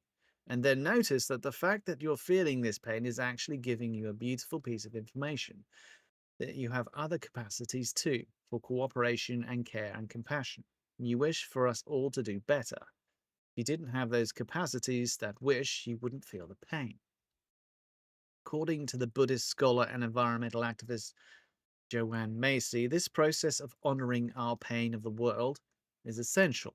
When we learn to reframe our pain as suffering with our feeling compassion for the world, we see it as a strength and as evidence of our interconnectedness with other life forms. Once we shifted away from dualistic thinking and appreciate that we are not separate from nature, we're ready to move into what Macy calls active hope. We usually think of hope as a feeling which you either have or you don't, depending on how likely you think success is. But Macy says that's wrong. Hope is a practice. It means that you commit to an act on behalf of the things you love, regardless of the probability of success. It's very honorable. You're not betting on outcomes, you're choosing what kind of person you want to be and how you want to show up for the world without requiring a guarantee that you'll succeed. Exactly. Again, well done. Yes, I think the pursuit of happiness is very important, but actually having a target for happiness is misleading. Happiness is a byproduct of a life well lived. So, yeah, exactly. So I see that. No guarantees. The no guarantees bit is part of the ethos of Buddhism, which recommends that we act without attachment to outcomes. That doesn't mean we don't have goals and don't try to use the most effective methods of achieving them. It just means we have the courage to act even while knowing that we can't fully control what ultimately happens to the things we love. In my experience, that's really hard to do. When I love someone or something, I desperately want to be able to protect them, to know with certainty that they'll be okay. So every time I manage to practice active hope, I really do feel Montaigne style pride of myself. I hope you will too. Bonus reading what you're reading. There you go. Sigil Samuel. No, Swati Sami. Sharma. Swati Sharma. Who are you, love? I thought this was a Sigil Samuel article. It was. And I think there is a lot of astroturf for misanthropy because it pushed the politicized environmentalism, which is waning. It's not as popular now because people are tired of the activists. They don't want to have to deal with that. And also, I know they like to say the science is settled, but science is never settled. So that's pretty dangerous. I don't really like that position. Yes, there are hideous things that go on in the world. There are also amazing things that are going on in the world. And maybe as Sigil Salmon mentions, maybe your negativity can be rerouted to being inspiration for positive action. Get involved with environmentalism in a positive way, not by throwing cans of tomato soup at artwork and gluing your hands to the road. That's nonsense. By actually getting involved with charities to, I don't know, work in reforestation or just become involved. If you're bothered, do something. Do something positive. Plant trees. Work in an animal shelter for free. Do stuff. I don't know. Maybe don't donate so much. I'm worried about where money goes when you donate money now. I've done that in the past, but I'm not personally going to do that anymore. I think if you can donate your time to do something positive, pick up trash, do stuff, that's perfect. That's great. Do that. And have hope. There's always hope. Always. And happiness will just plop in your lap when you least expect it. That's what happens to me anyway. Very good article there. Thank you very much. Move on.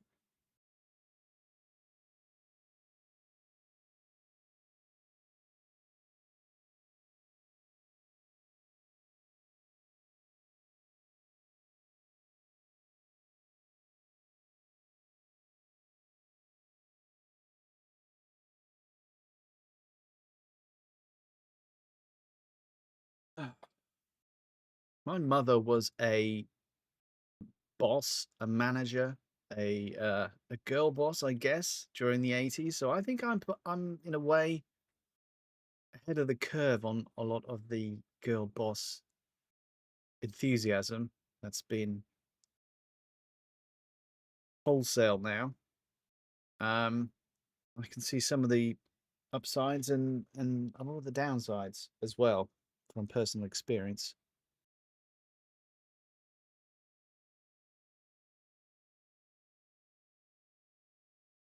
And it's easy to point at criticism and say that's an example of um, misogyny, but being able to criticize people doesn't necessarily mean you're criticizing them for their immutable characteristics. Maybe you're noticing a pattern that maybe needs more attention.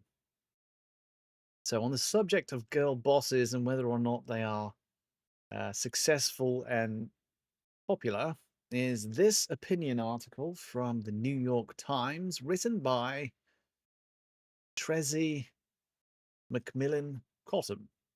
Thank you very much.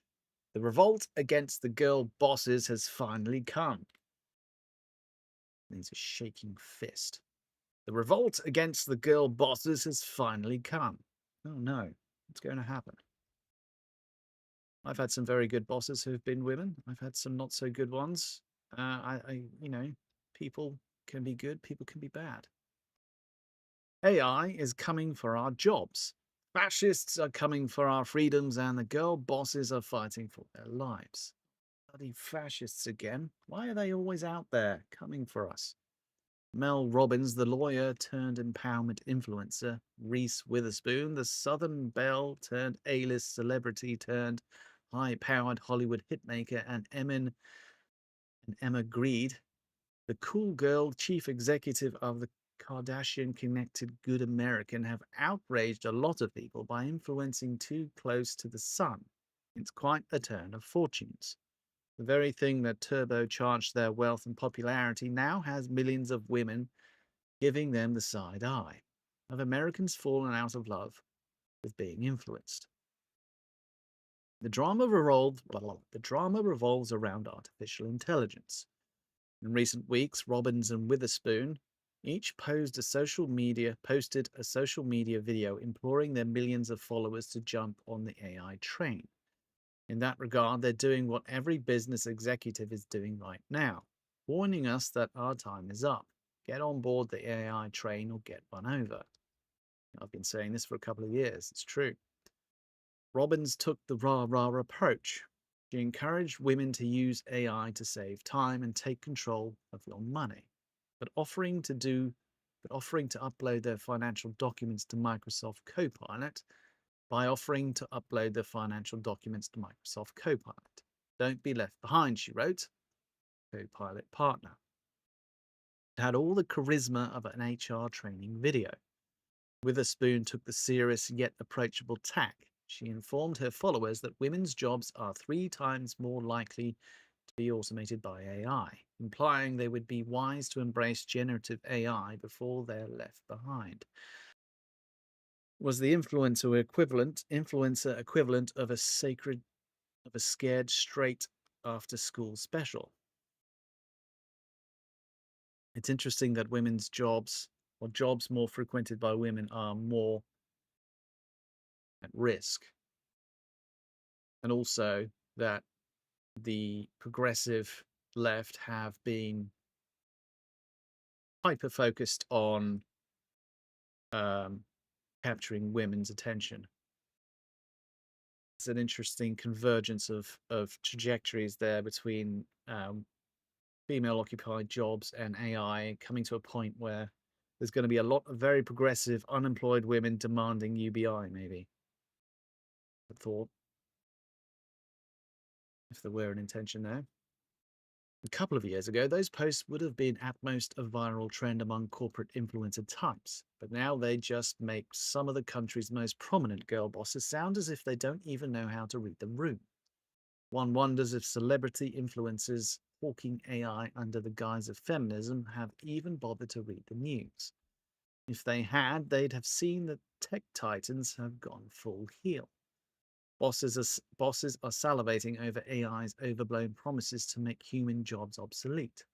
Workers suspect they are being pressured into using AI to hasten their own demise. The Pentagon is bullish on AI weapons, ushering in a new age of existential dread. Desperate people are turning to chatbots for connection. Some of them found a machine willing to tell them how to commit suicide. Don't do that. There's a lot in the world to be hopeful for. Nobody wants a parasocial bestie who shills for the plutocrats who are nullifying their votes, degrading their educations, jacking up their power bills, and stealing their wages and rigging their system.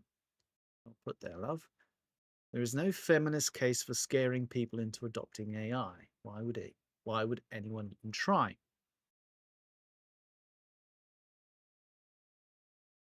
Dijon Rubble says, love the can-do attitude, sir. Well, thank you. That's what the outraged internet wondered. Response videos called these women corporate shills. Robin's post was a paid endorsement. Witherspoon said her post was merely about being educated about this technological revolution. The tabloid press joined in. The consensus was that the whole thing stunk of cronyism in service of technology that is upending people's lives. The way I see it is AI is going to be used to fill in the gaps of competence because of the use of DEI to push diversity into industry. So yes, use AI, but also try and be as competent as you can. Use it to amplify you, not to fill in the gaps in your skills. But also another shift is also happening, double also, around celebrity influence and getting ahead that does not favor the liberal feminist advice giver. A girl boss is a boss first, girl second. And bosses aren't very popular right now. Well, just be a boss. Don't think about your lady bits. Emma Grede is not a household name, but her literary debut, a self-help leadership book, tells a similar tale. The book itself has the hallmarks of the confessional tell-all advice genre that once sent women corporate leaders into the public domain. Grede calls herself a 3-hour mum because she sees her 4 children 3 hours on Saturday and Sunday, 9 a.m. to noon. And she said she believed that working from home is a career suicide for women who want it all. It's lean in on steroids. Unsurprisingly, her perspective courted its own outrage from an audience that knows how hypervisibility, ambition, and work obsession is fanfic for a corporate workplace that penalizes women whether they are visible or invisible, ambitious or checked out. I wouldn't. I don't agree with that. I think there are a lot of women in the workplace, and I think a lot of them are very valued. So I don't. I don't think necessarily that's accurate. In a crossover event last September, Reed had appeared on Robin's podcast and called the efficiency AI was bringing to her company. The best thing to happen to us, she said, if you ain't using it, use it now. The girl boss leadership strategy isn't just outdated. The how to get ahead genre is the antithesis of today's labor market. Getting ahead is for a time when companies are hiring. The AI economy we are building promises that companies will be able to make profits without making career paths. That's the entire selling point. So how are you going to claw your way to the top of a pyramid that has no middle? I wouldn't ask the influencers. They aren't paid to actually solve the riddle, only to make the riddle seem solvable. Whole corporate culture of investment, conferences, festivals, and promotion invested in the girl boss ecosystem. What? Whole corporate culture of investment, conferences, festivals, and promotion invested in the girl boss ecosystem. It's a bit of a broken sentence. It became a symbolic relationship that was all about branding. The girl boss told women what to sacrifice to get ahead, and corporate culture ensured that its women workers never got so far ahead that they no longer needed advice. The message that there is something good, remunerative, and secure to be found in a society driven by work. All the working women had to do to have everything she ever wanted was to find the perfect calibration of business and home life, or therapy, speak, and performative empowerment of power and privilege. The elusive quest for balance was always a fantasy. Now it is a nightmare. The women who have campaigned to lead us through women's economic futures can offer only platitudes in response. Is it any wonder that women aren't impressed? I mean, the biggest, most obvious difference between men and women is that women get pregnant, and pregnancy and having babies is going to take you out of your career as opposed to a man. So that's a natural drag factor there. DJ's off. Good to see you, sir. Thank you for joining us. The age of the girl boss cannot survive the reality of our tech-controlled oligarchy, in which the nerd Reich has captured every sector of life and is actively seeking to remake it in its image. It's the nerd Reich. What is this? Open that up.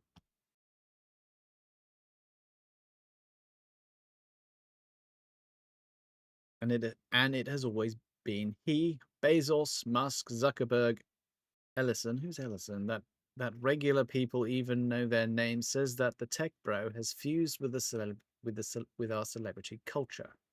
Tune into the news, the latest political crises, or the Met Gala, and you'll see the same cast of too wealthy, too powerful characters. A-list celebrities hawking gambling apps and billionaire technocrats are all selling the same vision, an economy and culture that has already left hundreds of thousands of women behind. I think during the Victorian times, there were similar collections of industrialists who were very popular. Chap Isambard, Kingdom Brunel did a whole load of amazing things. I see people like Bezos and Musk as being equivalent to that, and we are in the middle of the beginning, maybe, of a technological revolution to end all technological revolutions. So yeah, After the COVID-19 pandemic disproportionately pushed women out of the workforce, Elon Musk used Doge to massacre the public sector, reducing, as of August 2025, black women's federal employment participation by 25%. Became proof of concept for using AI to displace workers. Witherspoon mentioned this threat in her post. She gestured towards new research that shows women are overrepresented in occupations more vulnerable to AI disruption. The problem is, Witherspoon assumed that displacing women isn't the last part of the point of rapid AI adoption.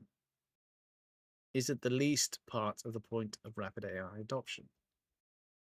When Greed admonishes women who aren't neglecting their children for most of the week or working from the office, she doesn't sound out of touch. She sounds downright cruel. Working from home is one of the few ways that some women have managed to survive the lightning economic noose that is cutting off almost every avenue of their economic advancement. Exactly. If you're a mother and you want to work as well, working from home is a boon. It's a great thing. But mega influencers hawking AI, reportedly some of the largest AI brand deals can be worth as much as $600,000. Can I have one of those, please? Are even more cruel. They're selling the idea of fear.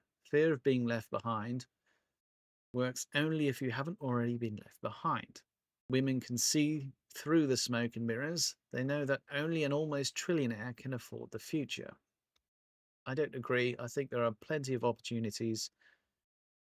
And yes, there is a price of entry to the upper echelons of using AI, but a lot of these AI tools are free to use from a starting point, and that's a good thing. You can get involved. Witherspoon, Robbins, and Greed are archetypes. Blimey. There you go. There's a ping on my phone. Bloody phone pinging at me.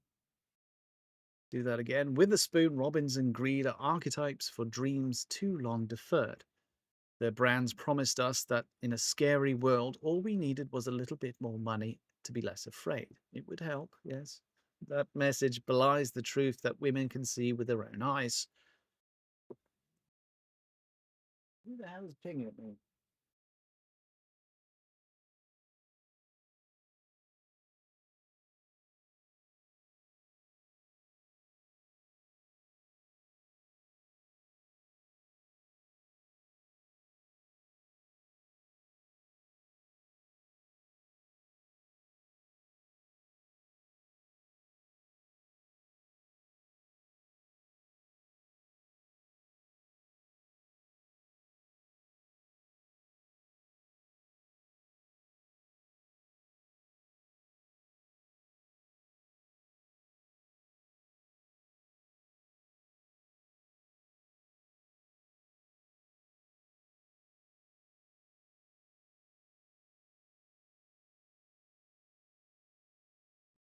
There he is. I just got pinged a bunch of times.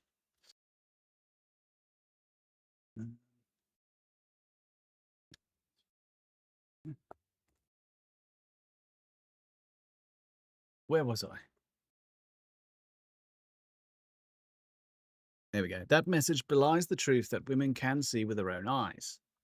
Once women bought into their hang on. Once women bought into their message, they earned educational credentials only to be told that they shut men out of schooling. Did they? I suppose if you're talking about affirmative action, yes, possibly. They delayed childbearing to start competitive careers. Now their political leaders are telling them that they're failing at making enough babies.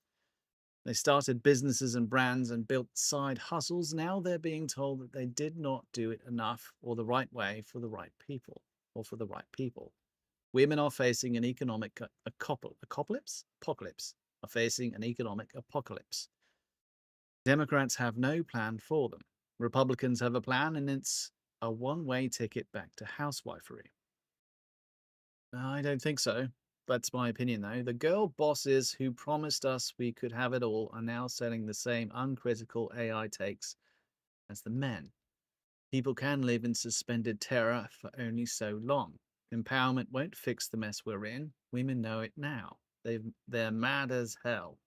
Anyone trying to sell them advice instead of a way to use that anger to build a better world for women deserves to be fired. Blimey. But I agree with the author of this, that working from home is a massive boon for women, and a lot of industries are going to become more home based, which I think is a very good thing, particularly micro manufacturing for 3D printing and other cottage industries. I think there's a lot of room for growth for women in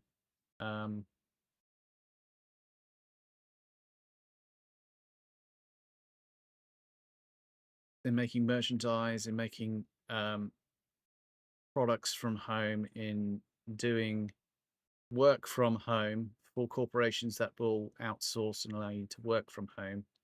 So yeah, I think the whole idea of the girl boss doesn't really work for me, because so many people that I've seen have kind of been hoodwinked into going down a career path, only to later on realize that actually maybe they might like to have had a family, but then it's potentially too late. That's my gripe with the whole idea of the girl boss. And really, it's up to you. If you're a woman and you want to have a family, go down that route, because there will be job opportunities that you can do from home anyway. So the traditional route to having a career, I think, is increasingly redundant. You can do it yourself. You can teach yourself stuff. You can use AI, and AI is a great learning tool as well. It's not just about creating money through throwing a band-aid on your lack of skills. It's a way of learning entirely new things. At the very least, like a hyper specific and super useful search engine. So that's my opinion. You ladies out there, there are opportunities, and perhaps you should look for opportunities working from home, because that's a good idea. And a lot of guys like it as well. Move on to the final article. Gone and done 6 this day. Blimey. I saw a post from Matt Walsh the other day. He does long posts, and they're very good. You should check him out. About data centers cropping up all around the country that are possibly not as friendly to the locals as maybe they should be. And I saw a kind of parallel between that and the complaints people had, and perhaps still have, about cell towers, how ugly they are, how dangerous potentially they are, and the solutions that we had to not necessarily hide them, but put them in better environments, or make them seem less of a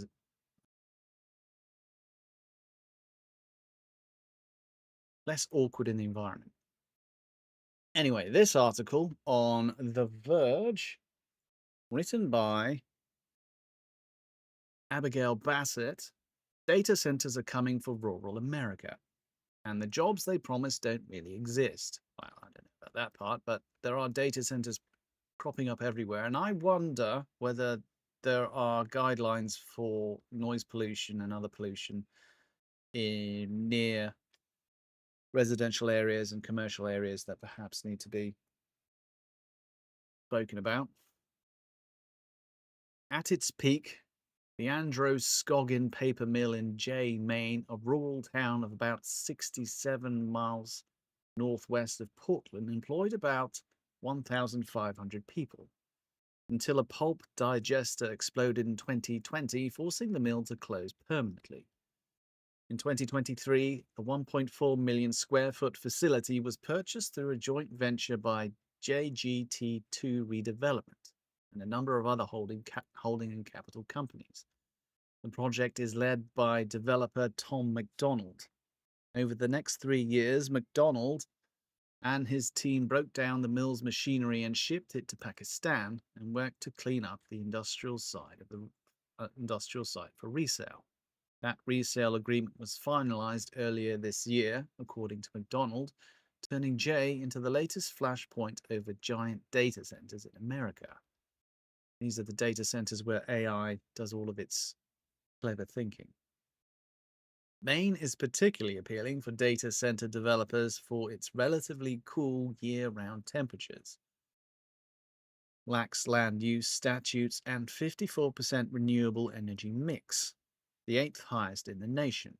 There is a handful of planned data centers around the state, which recently promoted the state legislature to pass a bill ordering an 18-month moratorium on permits and building of any proposed data center that consumes more than 20 megawatts of power.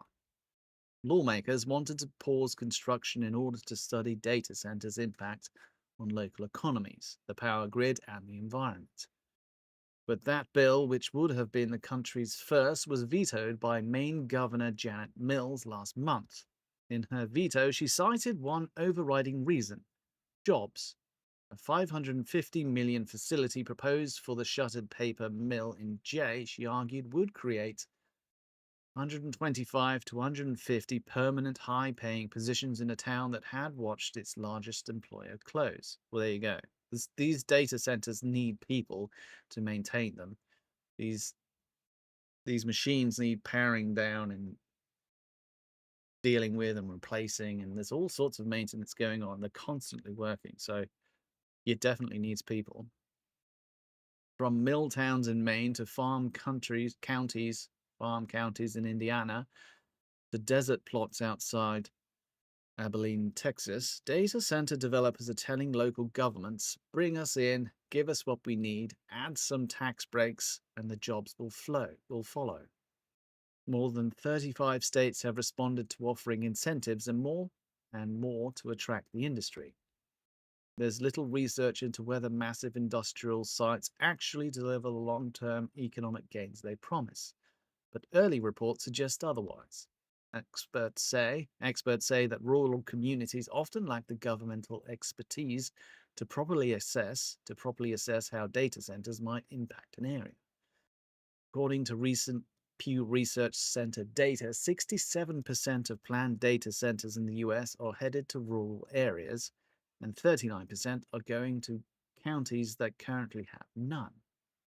As data center development scales rapidly, it's becoming clear that what rural communities around the country are actually getting isn't jobs, but a power and water-hungry industrial facility that temporarily employs about as many people as a mid-size restaurant. Really? No more than that?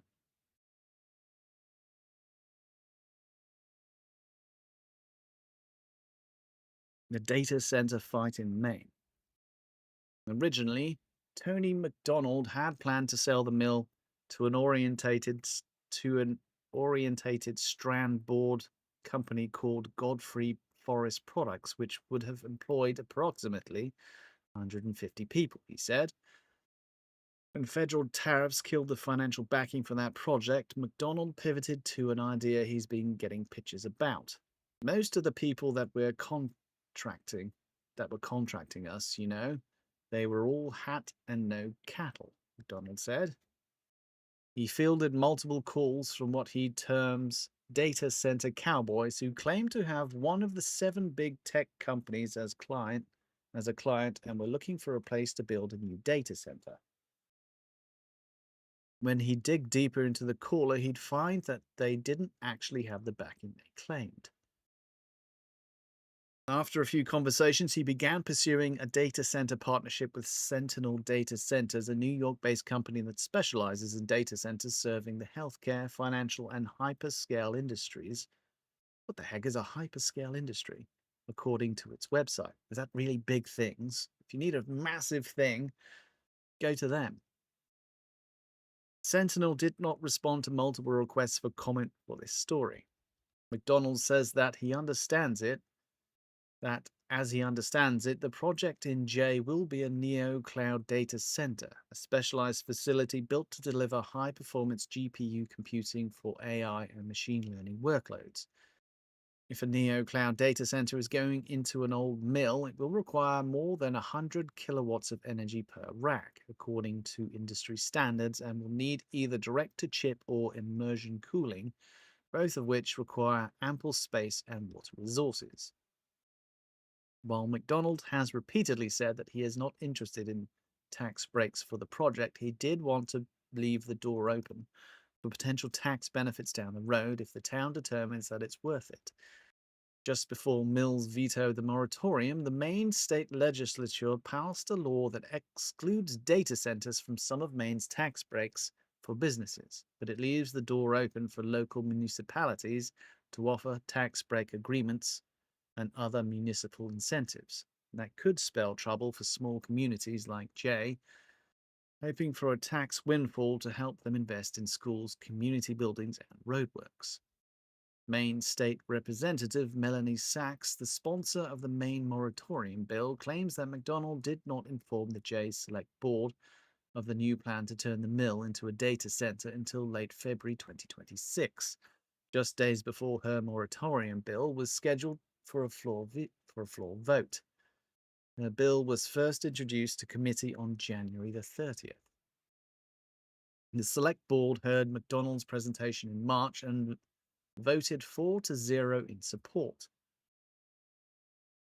According to the Maine Monitor, the moratorium bill passed both of the State House and Representatives, both the State House and House of Representatives and Senate on April the 14th, and Mills vetoed it on April the 24th, citing the job creation in J as her reason. Sachs, who chairs Maine's House Energy, Utilities and Technology Committee, said her legislation was never about banning data centers. The bill was about creating the playbook, she said, and we were told, don't worry your pretty little heads about it. Data centers are not coming to Maine anytime soon. They came anyway. And without a framework in place, towns have no mechanism to evaluate the claims developers are making. Even if it's 30 jobs, that means a lot to Jay. Then okay, but you've swept away protections for 1.4 million Mainers for 30 jobs, Sachs said. Maybe. It all depends upon all sorts of factors, though. I hear a lot of issues with the cooling and how these centers are using a lot of water. But some areas have a lot of water to use, so maybe Maine is an area where that water can be used a lot. Surely it would be a good idea to have data centers near the coast where there's seawater. Is that not a good thing? The economics of data centers. Michael Hicks, the director of the Center for Business and Economic Research at Ball State University, is an economist and a professor who last November published one of the first casual analysis of data center employment effects in the United States. He studied data center openings across 254 Texas counties and measured their actual effect on long-term employment. He found that net job creation was effectively zero. Whatever long-term jobs existed at data centers were being offset by losses elsewhere in the same sector. As you drive by a data center, you see people working on it, Hicks said. You see construction workers, the hotels locally are packed, but there's no net pulse of that. A lot of these workers are there for 3 weeks to do their part of it, and then they're gone. The real question is whether there are permanent jobs associated with data centers, and in Texas, the answer is no. They're not using robots to fix these centers. They're not automating the maintenance of it. They require people. So there's definitely a number of people who have to be on site, and I suppose a number of specialist contractors that are brought in. So there are jobs that are being brought to the area. I don't know if those jobs are then being offset by other people's jobs being lost because of the AI that's being used. Is that the issue? I don't know. Texas serves as an ideal testbed because of its isolated grid and a mix of large, fast-growing metros and tech hubs alongside rural, remote towns, which mirrors the rest of the country. As Hicks puts it, it's essentially a mini United States with its variety of regions, and the economic lessons learned in Texas can be widely applied across the country. Rural towns are often outgunned when trying to negotiate deals with larger data center builders, said Anthony Elmo, public education funding defender at Good Jobs First, a non-profit research center focused on corporate and government accountability in economic development. They don't have the resources to negotiate, said Elmo. What did Big Bird say then? They don't know what to ask for. They don't have the legal expertise and they don't feel like they have the leverage, which I think is part of the issue. On the national level, the math isn't much better. Either Business Insider recently reported that the national subsidy for data centers exceeds $2 million in costs per permanent job, and in some cases, like the one in New York, companies received nearly $77 million in tax breaks for a facility that created exactly one permanent position. Are they outsourcing now? Are they contracting to other companies who then deal with them? Potentially they are. So maybe they are not themselves creating positions, but somebody has to fix these servers. Somebody has to make sure they're powered. You know, there are people doing it. I imagine if they're hiring contractors, corporations that can come in and handle those roles, those corporations are hiring people to fill those roles. So maybe the problem there is there's no paper trail for the hiring of people. Because I fail to see how creating a data center could only employ one person. Because some of these places are massive and there's a lot of stuff that can go wrong. Microsoft's Quincy, Washington facility, which is roughly comparable to the initial plan in J, employed as many as 500 workers during construction, but now operates with just 50 full-time employees. That's a decent amount of people. The type of data center being built determines where on that spectrum of long-term employment a community lands. Neo cloud data centers like the one coming to J can require 30 to 50 full-time staff, depending on size. Of those, say, 50 jobs, a chunk of them are maintenance, a chunk of them are technicians in charge of backup generators. The high-tech jobs make up maybe 10% of the facility, Elmo points out. And many times, data center companies will count remote workers in other states as employees of the state in which the data center is located. You may get a little bit of an economic effect from that, but it isn't nearly as much as if it were a physical person in Maine buying goods and adding to the local economy, he said. I suppose they pay state income tax, not much else. What about upskilling?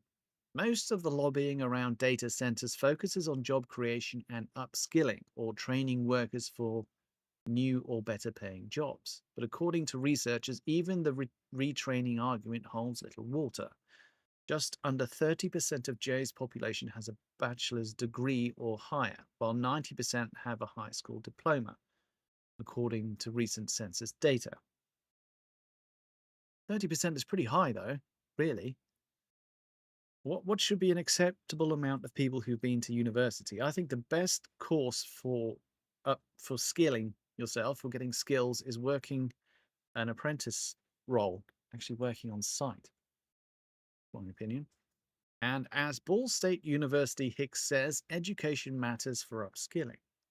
In the 1800s, when farm laborers were sent into the workforce in Midwest, they had a basic education that made them trainable for factory work. Following World War II, men and women returned from the factories and the battlefield having learned many new skills. And in the post-civil rights South, more black men and women became educated and entered the workforce in ways they had been unable to before. As Hicks points out, each of these three industrial revolutions only worked because of the big new supply of educated people ready to move into those jobs. By contrast, the US currently has negative net immigration, low birth rates, and consistently underfunded education. There is no equivalent human capital wave to support a similar job boom in data centers and AI, he said. The waves of industrialization accompanied waves of human capital into the United States, Hicks said. So where do we think there's this surge of employment surrounding data centers that can mimic those three events? The big tech companies are investing in upskilling the construction trades, Elmo points out, citing OpenAI's recent agreement with NAB2 and voting in fully developed data center markets, and noting that in fully developed data center markets, electricians and HVAC maintenance workers float from project to project as contractors. Exactly. Or corporations that employ people who are themselves subcontracted, which is a very common strategy. For states that don't have developed data center infrastructures like Maine, it's not a permanent job. It's an 18-month job. That's it. But the tax benefits. The jobs promise, Hicks argues, distracts from the one benefit a data center can reliably provide to a rural community, tax revenue. Using the J data center as an example, Hicks says that a 550 million data center in a town of 4,620 people, where the median home value is around 215,000, would carry an assessed value exceeding the combined worth of every home and every business in the town.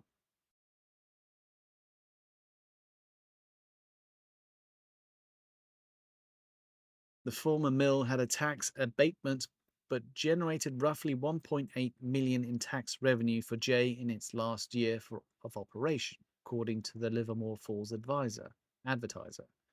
Taxed at the same rate as any other commercial property, that revenue could fund schools, rebuild infrastructure, and attract residents for generations. You could make that town into a hallmark channel town with those sorts of tax dollars, and then jobs would follow, Hicks said. But that all depends on whether or not the towns decide to grant the future project special tax breaks.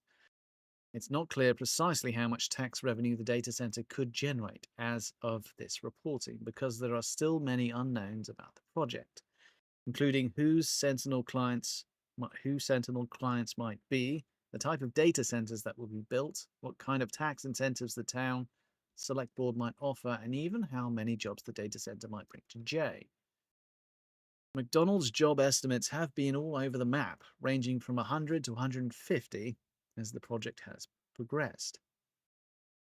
He says the number he gave the select board and the state legislature are based on what Sentinel has told him, but warned that he's not a data center guy. Ultimately, this is a tech Ouroboros. The same data center infrastructure subsidized as a jobs program is purpose-built to reduce human labor, and the AI it powers is explicitly designed to automate work. Communities are being asked to trade tax revenue and grid capacity for jobs in an industry whose core product is labor replacement. Yep, it sucks, but it's also labor replacement, yes, but you're creating new jobs as well for the maintenance of the data center, and also whoever depends upon the AI may be making money using the AI as well. So there are jobs being created by it as well, potentially. It's the biggest capital expenditure since the Manhattan Project, and it isn't going to create tens of thousands of jobs in the long term, Elmo said. It's not some economic boom. Meta, Amazon, OpenAI, Oracle, they're all shedding jobs in real time while spending billions on data centers so that other organizations can shed additional jobs through AI. At some point, people need to ask more critical questions about this. As Hicks points out, rural America is being sold the same bill of goods it's been sold for 50 years. Civic leaders are living 75 to 150 years in the past, and framing these data center deals in the old industrial boom mindset without the educational and demographic conditions that made previous booms possible. The mill didn't save rural towns, nor did the manufacturing center, the call center, or the Amazon warehouse. Based on the economic data, data centers will not save them either. And the one thing that could genuinely help, treating the facility's tax base as a community windfall rather than a negotiating chip, precisely what most states are legislating away. That kind of answers one of my questions as to whether or not there are federal laws that dictate how these data centers are being set up, because states that don't legislate um, in a friendly way for communities will get more data centers and more potential tax and such. But there's a cost of living, isn't there? If you're, I've seen videos of, I don't know exactly where they were, videos of data centers appearing near residential areas, and the noise pollution is intense. So I don't know whether there should be some kind of zoning so that they are not near residential areas, or whether there is a requirement for sound dampening, which you often see by freeways and highways and whatever, where you get these giant walls that effectively block out sound. Just planting trees around them can do the same thing, and that's a good thing for the environment. Or how about ideas to give tax breaks to these companies building data centers if they also create power station that can then lower the cost of power for the local community? So perhaps there isn't a tax break, but people's electricity goes down, or their water supply cost goes down, or something that is a benefit to the local community. That will be a good thing. I would encourage that. But there are ways of, similar to how cell tower masts you often see on the top of buildings or in remote areas or dressed up as trees or whatever, basically in response to the panic that kicked off during the 90s and the 2000s of all these cell towers everywhere. And the 5G ones don't look too bad now. They look kind of weird. They look like a pillar. They don't have all the knobbly bobbly dishes and stuff on them like the old 3G or 4G or whatever cell towers had. But I imagine there's ways of making these more environmentally appealing and benefiting the local communities, even if they don't get jobs from them, even if there are tax breaks. Because if this company, if this data center also has a power station next to it that's applying power to it, and is part and parcel of the agreement for setting up there, that's also going to bring jobs, is it not? Power stations require maintenance and all that. Just a thought. It's an interesting thing. This is an interesting issue that is getting a lot of people grumbling about, and I think we need, probably, I'd like to see some kind of federal level advising sound dampening and other solutions to make them more appealing, because some people really hate them. I think they're very important, but they are ugly, potentially, and noisy. Keep them away from retail districts, keep them away from residential areas, lots of sound dampening. Yeah, and let's embrace the future. That's that.